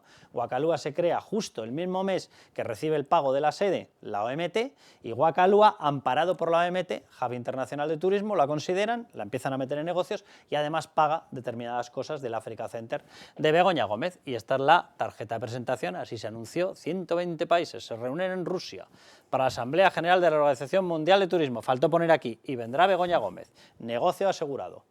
¿Yo qué quieren que les diga? Esto es surrealista, por no utilizar otro calificativo. A mí la información que me llega, Carlos, es que Aldama lo que va es a centrarse en acreditar que Wacalúa era la herramienta para hacer negocios de Begoña. Bueno, lo ha insinuado ya, ¿no? Sí, en la entrevista lo insinuó mucho. Efectivamente. Lo ha insinuado ya y quiero decir una cosa. En este periódico, Miguel Ángel Pérez, me parece que fuiste tú, empezamos desde el primer momento, no sé si fuiste tú, Sandra, a decir que efectivamente tenía toda la pinta, y Federico desde luego en la radio lo ha estado diciendo siempre, que tenía toda la pinta de que era un instrumento creado para pagar. Que no tenía ninguna pinta de nada que fuera empresarial. Claro, o sea, claro. Surgió justo en el momento en el que se hacen favores a la OMT y la OMT le hace favores a Begoña Gómez, en ese momento justo se enciende la bombilla y dicen, necesitamos Wacalúa. No podíamos vivir sin Wacalúa. De hecho, surgió y desapareció. O sea, quiero decir que de repente, de un momento para otro, dejó de existir y a día de hoy Guacalúa no existe. O sea, que blanco y en botella. Alfredo Perdiguero, ¿cómo estás? Pues con todo lo que decís, pasmado, porque luego además me cerráis tanto el círculo que no sé qué contar con todo lo que habéis contado todo ya. Así que... ¿Qué te llega de los compañeros de la UCO? Ya sé que son Guardia Civil, que no es Policía Nacional, pero ¿qué te llega de los compañeros? Nos estaba comentando Miguel Ángel Pérez que parece que el volcado va a ir rápido, que parece que además Víctor de Aldama va a aportar en breve algunas de las pruebas más comprometedoras. ¿Qué te llega? Bien, el volcado, Miguel Ángel dice que va a ir rápido, es mucho material, es mucho que volcar y mucho que comprobar. Por tanto, va a ser mucho tiempo lo que va a ser, lo que va a tardar el volcar tanto los dispositivos electrónicos como los móviles, ¿vale? Porque hay que recordar que cada persona lleva varios móviles y por tanto hay que hilar y relacionar unos con otros. Por tanto, digo, va a ser más tiempo del que pensemos, como puede decir Miguel Ángel, que sabe mucho del tema, pero que va a ser mucho más tiempo del que podamos esperar o creer. Eso en primer lugar. Sabes que hay ya emails judicialmente interceptados, aportados, hay conversaciones ya o WhatsApp aportados. Sí que es verdad que Aldama está recapitulando todo lo que hay al respecto de la trama y como habéis dicho, pues evidentemente va a demostrar la relación de una cosa con otra, pero ante todo que él no tenía nada que ver, que a él le pedían el dinero y que él pagaba en virtud de lo que decía. Va a dejar a muchos como mentirosos, porque evidentemente lo que está contando, yo tengo muy claro. Mira, Carlos, yo pregunté el otro día a la unidad de investigación de conducta gestual y lo que los compañeros de Policía Nacional expertos en el tema me dicen es que este hombre tiene muy claro lo que cuenta, tienen claro que creen que mayormente es verdad todo lo que cuenta y que no dudan al respecto de ninguna pregunta porque tiene todo muy bien amueblado en la cabeza y por tanto con un respaldo documental. Oye, pues aprovechando que has hablado con los de conducta de los gestos, gestual, te doy la vuelta a la pregunta. ¿Tú crees que esta persona, Aldama, se puede venir abajo, puede parar el acuerdo por temor a lo que le pueda ocurrir? No, Carlos. Tiene claro que ha pisado la cárcel, ha visto lo que es la cárcel. Sabes que hace unas semanas sacaste que hayan tiroteado su coche blindado en la calle con 3 impactos de bala en el cristal. Él ha aludido a miedo para él y su familia, que es más grave como policía, que me indigna mucho más, porque además ha dicho si les pasase algo, sabe de qué paños estos personajes y por tanto tiene miedo de que lo hay. No sé por qué no le ponen escolta o protección. Y que evidentemente el trato con la Fiscalía y con su abogado experto en negociaciones o acuerdos tiene claro que no se va a venir para atrás y tiene claro que va a desmontar a todos aquellos que le relacionan como Bolaños, que dijo que si era de la tía, o al señor presidente del gobierno que le ha puesto como mentiroso. Va a callar bocas, va a cerrar bocas y tiene claro que no va a dar marcha atrás ni para coger impulso, Carlos. Así me lo han contado. Fíjate, Perdi, hay que tener narices para decir que si se cree un agente de la tía, cuando lo que tenemos ya certificado por la UCO es que estaba utilizando instalaciones de la Guardia Civil, con permiso obviamente de algún mando muy potente de la Guardia Civil, si no, no puedes entrar, donde él acudía para que inutilizaran determinados sistemas de seguimiento de la propia UCO. Señor Félix Bolaños, la tía y todo esto, ¿cómo se entra ahí sin que se entere el ministro de Interior? Porque me encantaría que alguien me lo explique, ¿eh?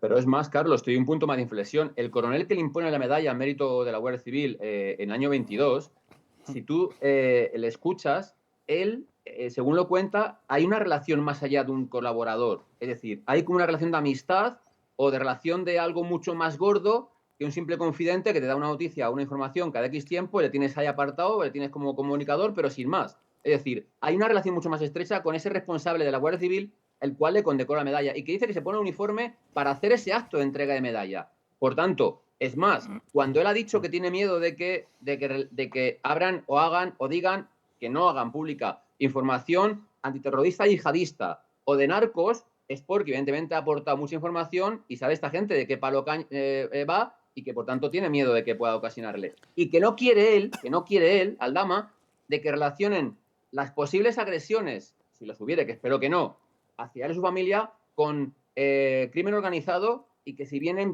de estos elementos, estos personajes, como dijo él, que son los que conoce. Por tanto, ojo, que no es cualquier cosa lo que estamos diciendo, Carlos. Ole, te pido un comentario final sobre las cosas que están saliendo de última hora. Te cuento los mensajes. Es el caso de la filtración de secretos, revelación de secretos contra el novio de Isabel Díaz Ayuso. Te expongo de la forma más objetiva, te lo leo y tú me dices qué te parece, ¿vale? Comunicado de o conversación entre la responsable de Moncloa que le estaba pasando los datos a Lobato. Y le dice lo siguiente: va a salir antes para el control, se refiere a la famosa filtración, al artículo, no a las 11. A las 11 ya habrá salido todo el mundo con ella, pero te aviso cuando salga, responde Lobato. Ok. Siguiente, el link de la noticia del Plural. Siguiente, ya está.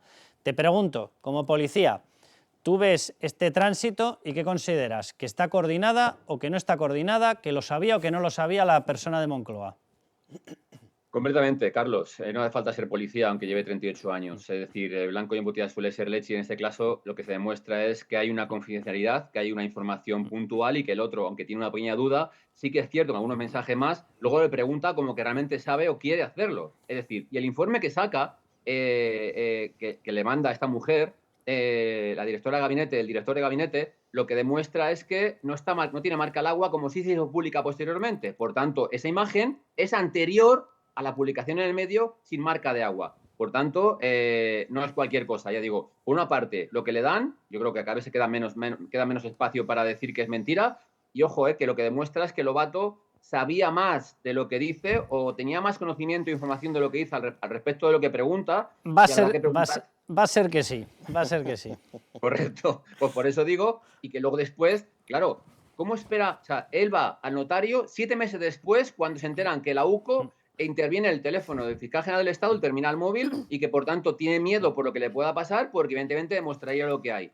O sea, que yo creo que aquí le queda poco recorrido a él para ser imputado con respecto a la causa, y veremos a ver más para arriba, porque ojo, que la jefa de gabinete del jefe de gabinete y el señor, ahora ministro, que puede ser el próximo secretario general del Partido Socialista de Madrid, también tiene mucho que decir y mucho que opinar al respecto. Por tanto, veremos a ver si de esta declaración sale 1, 2 o 3 imputaciones, Carlos. Mira, lo que tengo clarísimo es que si tú ves un delito delante de tus narices, no tardas ni 7 ni 8 meses en salir corriendo a detener al malo. Eso lo tengo clarísimo. No lo dudes, sea del color que sea, tengo claro. Perdi, un abrazo. Además, oye, que además muy pocas veces menciono, y lo tendría que mencionar más, que estás en Alternativa Sindical de Policía, Alternativa Sindical Policial, ¿verdad? Oye, a los buenos hay que hacerles la publicidad, qué historias. O sea, si no, nos quedamos solos. Oye, que un Muchas placer. Gracias, Carlos. Un placer, un abrazo Perdi. fuerte, como siempre, para todos. Hasta bueno, luego. Vamos a coger oxígeno, nos vamos a ir a Bancamar. Y os pido un último comentario, por cierto, simplemente una cuestión.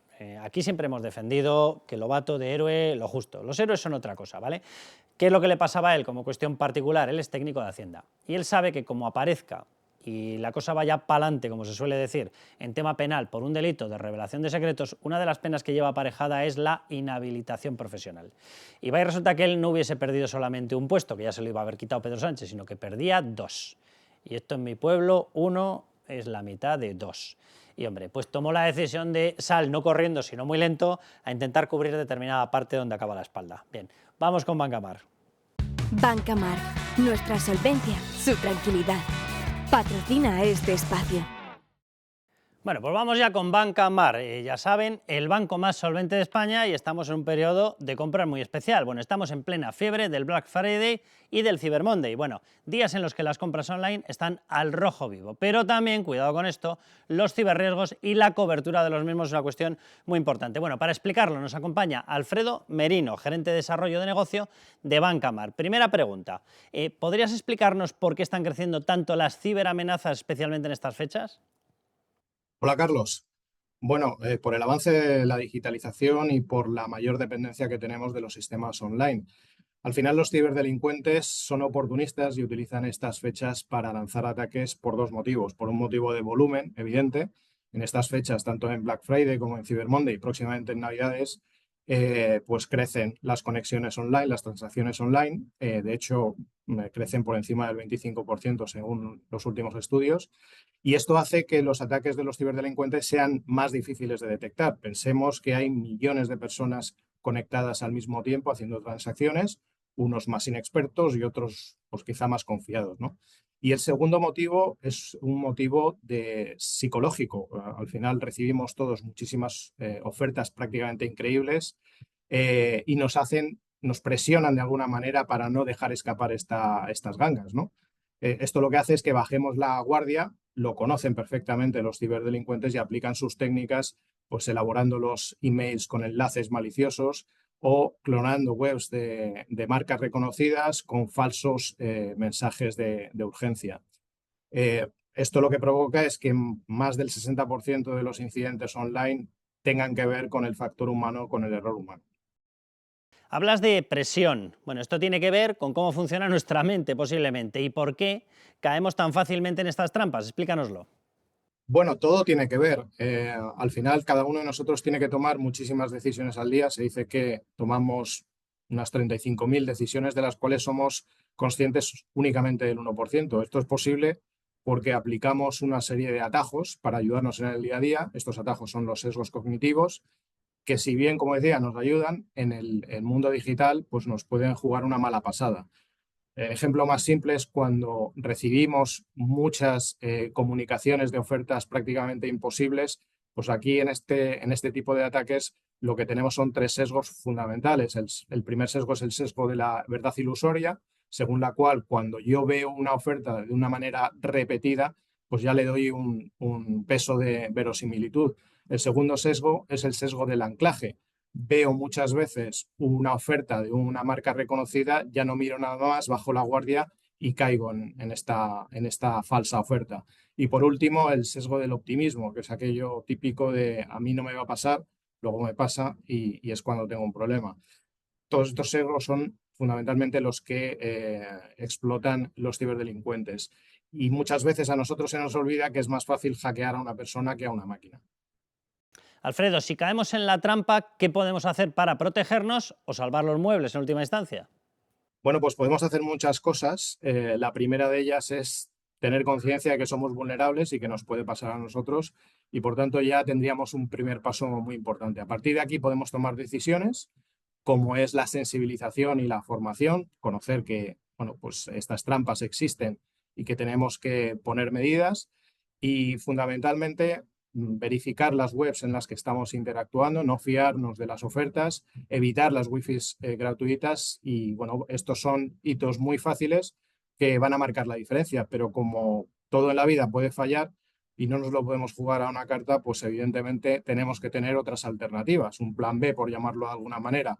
En este sentido cobran especial relevancia los ciberseguros, como el seguro de protección digital que Bancamar pone a disposición de sus clientes fundamentalmente para minimizar este riesgo de las transacciones online, poniendo a disposición herramientas preventivas, pero también coberturas que limiten el fraude y el robo de datos. Y como se suele decir, como resumen, 2 cuestiones fundamentales: mucha prevención y un plan B si todo falla. Bueno, pues Alfredo, muchísimas gracias por supuesto a Bancamar y nos volvemos con la tertulia. Bancamar, nuestra solvencia, su tranquilidad. Ha patrocinado este espacio. Bueno, pues nada, os pido con el oxígeno cogido de Bancamar, os pido un último comentario, elegid, si queréis San Petersburgo, susto o muerte. Si queréis San Lobato, lo que os dé la gana. Pues yo simplemente un detalle de la declaración de Lobato, que ha entrado Lobato al Tribunal Supremo con una carpetilla con el logo del PSOE, donde guardaba su acta notarial. No sé si es justicia poética, no sé si era una forma de decir con esta carpeta del PSOE os voy a llevar a todos por delante. Ponía no lo PSOE pa'lante. Pa' dentro. Pa' dentro. Vale, yo voy. Ahora veremos. Me ha parecido magnífico ese gesto de Lobato, no sé si iba con segundas, era un guiño, pero a mí me ha parecido que puede ser justicia poética esa carpetilla del PSOE, me llevo al PSOE por delante. Bueno, yo lo que creo es que en esos mensajes que hemos relatado de Pilar Sánchez Acera y Lobato, el documento, si os fijáis, aparece como reenviado. Es decir, que alguien se lo ha enviado a través del móvil, con lo cual yo espero con ansias y preparando las palomitas esa declaración de Pilar Sánchez Acera en sede judicial, que espero que se produzca pronto y que alguien le requise el móvil pues para ver de dónde viene ese documento.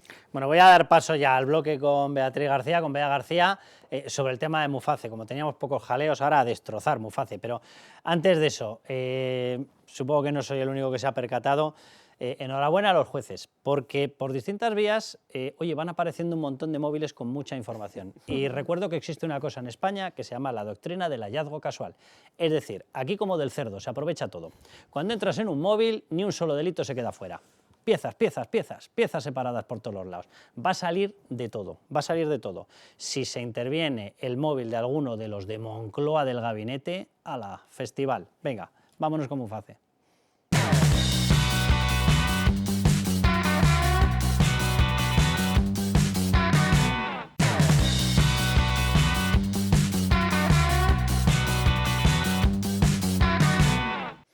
Hala, pues vea García, vamos con el tema de Muface, o sea, por si había pocos follones, va y resulta que le dicen a los empleados públicos, funcionarios, que tienen, los que nos estén viendo y sean de aparato público, lo saben perfectamente.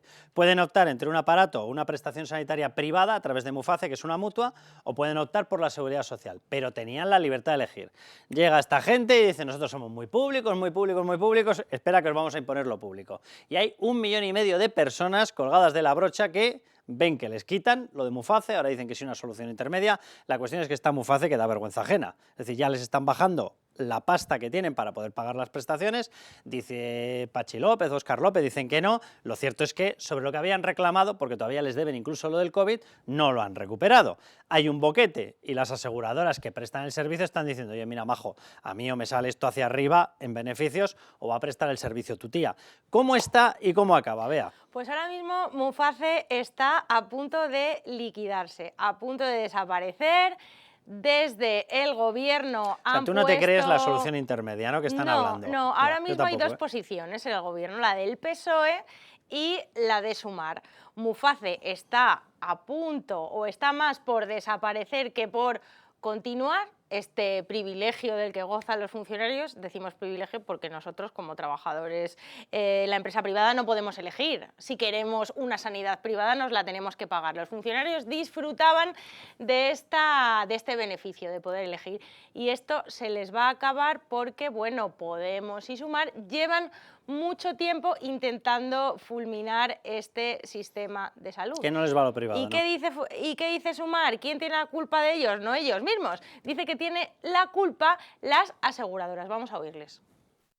Como ustedes saben, el concurso de Muface quedó vacante, quedó desierto, principalmente por la avaricia, como ustedes saben, de las aseguradoras privadas. Que son de un avaricioso, va y resulta que no quieren tener pérdidas, porque por lo visto el ministro cuando llega dice, no me pagues, yo a deber. Yo quiero deber, yo no quiero ganar dinero en política, ¿no? Sí. ¿Y qué son de un majo? Urtasun cree que las empresas lo que no quieren es tener clientes. Claro. Que no quiere a los funcionarios de Muface porque son avaros y sería todo lo contrario. Pues además es él el que les quiere cortar el servicio, o sea, ¿de qué habla? Efectivamente, vamos a poner un poco en contexto a nuestros espectadores. ¿Qué ha pasado aquí? Bueno, ¿qué ha pasado aquí? Que el 31 de enero de 2025 desaparece, caduca, se esfuma el convenio de Muface con el gobierno. El gobierno ha lanzado una licitación hace unas semanas para que las aseguradoras acudieran otra vez y renovasen el convenio. ¿Cuál ha sido la sorpresa del gobierno? Aún subiendo las primas un 17%, DKV, Asisa, Adeslas le han dicho al gobierno que no hay tutía, que no salen las cuentas, que no le interesa ese contrato. ¿Por qué? Porque están perdiendo dinero. ¿Y qué dice Función Pública? Que no lo entiende, pero que como ellos van a querer desmantelar Muface con la suculenta oferta que le han hecho, dice Óscar López, el ministro, que es muy bonito, que su oferta es muy bonita. Vayamos a los datos. Es decir, aquí tenemos los datos que son muy bonitos. Mire, resulta que acabar con el mutualismo, subir un 17% es acabar con el mutualismo, subir un 17%, es decir, 2.600 millones de euros en 2 años. Más de 300 millones de euros adicionales es acabar con el mutualismo, según el PP. A ver, vamos a aclarar esto porque, vamos a ver, esto ya parece lo de Barrio Sésamo, ¿vale? Coco, Triqui y demás. Vamos a ver, si de veras es negocio, ¿por qué van a salir corriendo? Señor López, explíquemelo. Usted que negociaba los precios en la trama de Aldama, Coldo y demás, cuando estaba en Paradores, negociaba los precios con Aldama y le rebajaba el precio. ¿Por qué quería Aldama que le rebajara el precio para el Zamora Club de Fútbol? Para que le saliera con algo de beneficio, ¿verdad? Usted ahí lo entendía, con la trama corrupta lo entendía, ahora ya no lo entiende con la trama limpia, con las empresas. Es que de verdad que es de traca. O sea, si de veras salieran las cuentas, las empresas no estarían huyendo. Estarían, vamos, rodeando aquello como un manjar. ¿Por qué se van? Porque no es verdad que cubran. ¿Por qué? Para empezar, porque desde el COVID llevan acumulando una pérdida que no se la han querido pagar. Y para continuar, porque por mucho que nos diga esta gente, seguimos con una inflación que no hay quien la aguante. Y los precios de los servicios sanitarios, de toda la maquinaria, de las prestaciones, de los anestésicos, etcétera, ha subido y se ha disparado. Y no se lo están cubriendo. Por eso salen corriendo. Si salieran las cuentas, como dice Óscar López, que es que de verdad que no dice una verdad, no estarían saliendo corriendo. Estarían saliendo, o mejor dicho, estarían entrando corriendo, ¿verdad? Yo creo que es fácil de entender. Eso es. Y bueno, tenemos en la trama al PSOE intentando disimular vía Óscar López, vía el Ministerio de Hacienda, diciendo que ellos quieren mantener este servicio para los funcionarios. Pero y sin luego, pagarlo. Claro, efectivamente, pero al Cachondos. precio que ellos quieran. Ellos marcan el precio. El PSOE marca el precio, si a ellos les encanta además intervenir los precios. Y luego tenemos a Sumar con la ministra de Sanidad, Mónica García, de cabecera, que ha elaborado un informe que es un plan para acabar con Muface de principio hasta el fin, pero hay que recordar la mentira descarada de Mónica García y recordar que miente y que no tiene ningún problema en decir una cosa hoy y mañana la contraria, cuando ella decía, a mí Muface, ¿de qué me hablan? Si yo Muface ni he pensado en ello. Recordémosla que fue hace unos meses. ¿Qué va a hacer con Muface? Pues mira, esto es muy curioso porque yo nunca he hablado nada de Muface. Pero por eso se lo pregunto yo. Ya, no, pero como ha salido ahora, ¿no? Ha salido que yo he dicho de Muface. Muface tiene grandes detractores, tiene grandes seguidores. Yo no estoy ni en unos ni los otros y ahora mismo mi prioridad es la atención primaria, mi prioridad es la salud mental, mi prioridad son los profesionales, mi prioridad es recuperar el orgullo de nuestra sanidad pública, adaptarla al siglo XXI y, por supuesto, ensancharla. O sea, que no va a tocar Muface. Tengo otras prioridades. Simplemente por aclarar cosas. Tiene tal prioridad por reevaluar la sanidad pública que Atención Primaria, el último verano, ha sacado un plan que equivale a 3,7 euros por paciente al año. 3,7 euros. Por lo visto se va a reevaluar. Una auténtica barbaridad, ¿eh? Un Potosí, va a parecer aquello el Dorado. Con 3,7 euros por paciente y año. Bien, esa es la revaluación. O sea, ¿en qué está Mónica García? En escapar de este gobierno que huele a corrupción por todas partes e instalarse con un pedazo de sueldazo como jefa responsable máxima de la Organización Mundial de la Salud. Vamos a hablar ya claro. Por eso no quieren ir a hablar de esto, porque no quiere oposición, no quiere líneas abiertas en estos momentos de debate, no quiere follón, como diría el otro, uf, qué lío, ¿verdad? Por eso está callada. O sea, aquí sabe todo el mundo que una cosa que estaba funcionando, y estaba funcionando durante infinidad de años, de décadas, en estos momentos porque ha llegado el Partido Socialista, más los comunistas, más los de todo público, eso va a dejar de funcionar. Porque han decidido que dejan de pagar lo que cuesta el servicio, punto final, si no las empresas no se estarían marchando. Y si estuvieran pagando como ha estado funcionando durante décadas, que ha funcionado de maravilla el servicio sanitario, no habría ningún problema. Pero han llegado ellos que le tienen que dar el cercanías a Cataluña, venga, dinero para allá. El cuponazo catalán a Cataluña, 13.000 millones. Vamos a negociar todos los controles de inmigración para Cataluña, 3.000 millones. Vamos a negociar más inversión territorializada, más para Cataluña, más para Cataluña. No, y los chiringuitos de igualdad, Y va y resulta que cuando han ido a mirar la caja no hay más que deudas.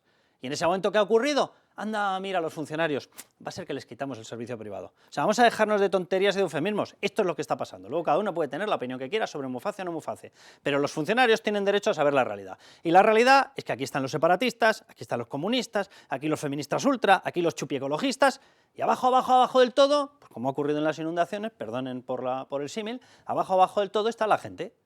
Y la gente, cuando no tiene mecánica de presión con Pedro Sánchez, se queda sin un duro. Fin, ya está. O sea, es muy sencillo de entender, de verdad. Y hay que fijarse además lo irresponsables que son financieramente esta gente, que por parte del Ministerio de Sanidad han elaborado un informe estos días para boicotear completamente Muface, o sea, directamente, para cargárselo, donde dicen que es que no va a haber ningún problema, con mandar a más de 1 millón de funcionarios a la Seguridad Social, que esto en 9 meses lo tiene ventilado. Hay que decirle también al Ministerio de Sanidad que los plazos están un poco mal, que es que el plazo acaba el 31 de enero, que no tienen 9 meses para hacer este tránsito y que si tienen a gente, bueno, pues con patologías previas, que están recibiendo tratamiento, no sé, en DKV, que tú lo vas a pasar a la Seguridad Social y que ese paciente no va a tener ningún problema. Prometen listas de espera cero, pero ¿cómo vas a tener listas de espera? El médico que le coja no tiene el historial, o sea, lo tendrá teórico, pero no tiene el historial práctico médico de haber estado viendo a ese paciente. Sí. O sea, la relación que antes tenían con tu médico que decía, hombre, Encarna, vente para acá, si ya sé lo que te pasa, se acabó, obviamente se acabó. Pero sobre todo, vamos a ver, si tú metes 1 millón de personas más en las atascadas listas de espera españolas, que por cierto Mónica García se ha dedicado durante toda la vida a decir que el problema era Madrid, pues resulta que Madrid es el que menos listas de espera tiene. ¡Qué casualidad! ¡Qué casualidad! Bien, si tú ahora coges y vuelcas 1 millón de personas, ejercicio de agudeza visual, ¿se desatascan o se atascan las listas de espera? Mira qué sencillo el tema, ¿eh? Pues evidentemente se van a atascar, se va a saturar. Pues Sanidad tiene la poca vergüenza de prometer que va a haber listas de espera cero con el cambio, con la transición, que no va a pasar absolutamente nada, que no va a colapsar el sistema de la seguridad social, que si una cosa sabemos es que esto se acerca a un colapso y yo empiezo a sospechar que lo que quieren es desprestigiar a las comunidades autónomas del Partido Popular, cargarles a ellas con el muerto de Muface diciendo mira qué sanidad pública tiene, por ejemplo, la Comunidad de Madrid, que como tú dices tiene unas listas de espera por debajo de la media española, saturar los sistemas sanitarios que ahora mismo tiene competencia el PP y hacer este juego sucio político a costa de los empleados públicos y con otras muchas derivadas, porque vamos a ver en pantalla una derivada que a mí la verdad que es de las que más me preocupa cuando analizamos la edad de los mutualistas. La edad de los mutualistas estamos viendo aquí en este gráfico. La boina, por decirlo de alguna manera, como diría Arenas, la cumbre está bien marcada, por encima de los 59 años, es decir, el grupo 60-64, 65-69 y el siguiente grupo más potente 70-74, es decir, gente ya con un perfil que para empezar le va a costar mucho que le hagan un seguro en una entidad privada, si quiere mantener la atención privada, porque va a tener problemas para que se los hagan, porque nadie quiere este tipo de pacientes, porque son pacientes que generan mucha dolencia y mucha asistencia. Pues efectivamente, ¿qué va a pasar con estos funcionarios ancianos? ¿Qué podemos decir? Pues es toda una incógnita y yo la verdad que ahí sí que considero que no pueden perder el derecho de estar en una aseguradora privada y hacerles pasar, en el mejor de los casos, un cuestionario como podría ser Adeslas, donde en ese cuestionario las patologías previas en el departamento de riesgos de Adeslas se las pueden quitar, es decir, si tú a lo mejor tienes un problema cardíaco, te cubro, te hago un seguro privado, tienes 80 años, pero los problemas cardíacos no te los trato. Pero hablamos de Adeslas, que a lo mejor es la que podría hacer pasar más funcionarios como clientes, pero en el caso de Asisa, es que Asisa no coge, es su política, no coge clientes, usuarios de más de 70 años.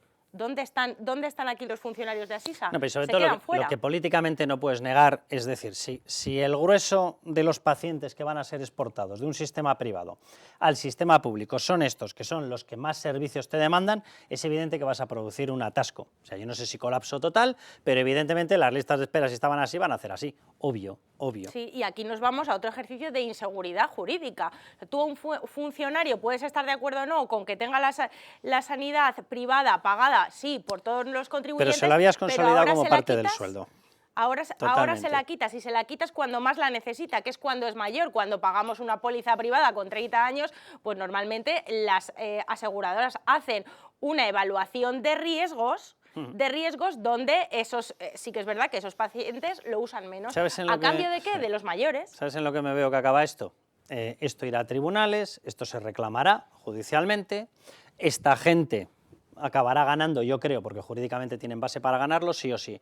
El decir esto formaba parte de mi sueldo, me lo han quitado, no me lo han indemnizado, como parte del sueldo quitado, como una especie de despido parcial, por lo tanto tengo derecho a ello. Además, no tengo la posibilidad de contratar otro seguro privado, así que usted me lo tiene que garantizar. Pero claro, eso ocurrirá cuando esta gente se haya ido del gobierno. Los comunistas, es decir, patatita caliente para el siguiente. Por el camino habrán fastidiado a DKV, a Sisa, a Adeslas, etcétera, que estarán hasta el moño, dirán yo aquí no vuelvo a invertir en este país porque hay una inseguridad jurídica de mucho cuidado, he tenido que desmantelar todo, con lo cual estos ya se habrán marchado, el empleo privado que habían quitado, que habían creado, se habrá quitado, habrá habido que contratar a más gente en el servicio público con empleados públicos, más gasto público, habrán descuajeringado las listas de espera, estarán disparadas, es decir, para el siguiente le quedará destrucción de empleo privado, más gasto público, un sistema que funciona peor y un atasco jurídico que acabará con que hay que pagar todos los atrasos porque tenía razón esta gente. O sea, vamos, patrocinado, chapuza patrocinada por el socialismo más comunismo, lo de siempre. Pues sí, esto es un auténtico drama y nos queda muy poco tiempo para verlo. Esto es el panorama y es con la salud no se juega, porque esto a nivel económico no les va a reportar ningún beneficio y a nivel político la verdad que me parece un suicidio. Es una enfermedad que tendría que empezar a diagnosticarse, que se llama sectarismo. Pero bueno, vamos a dejarlo aquí, ya sentimos darle estas noticias, pero bien que les haga. El ataque a Muface no es nuestro, el ataque a Muface es del Partido Socialista y de tanto comunista que hay por ahí. Así que ya saben, a levantar España.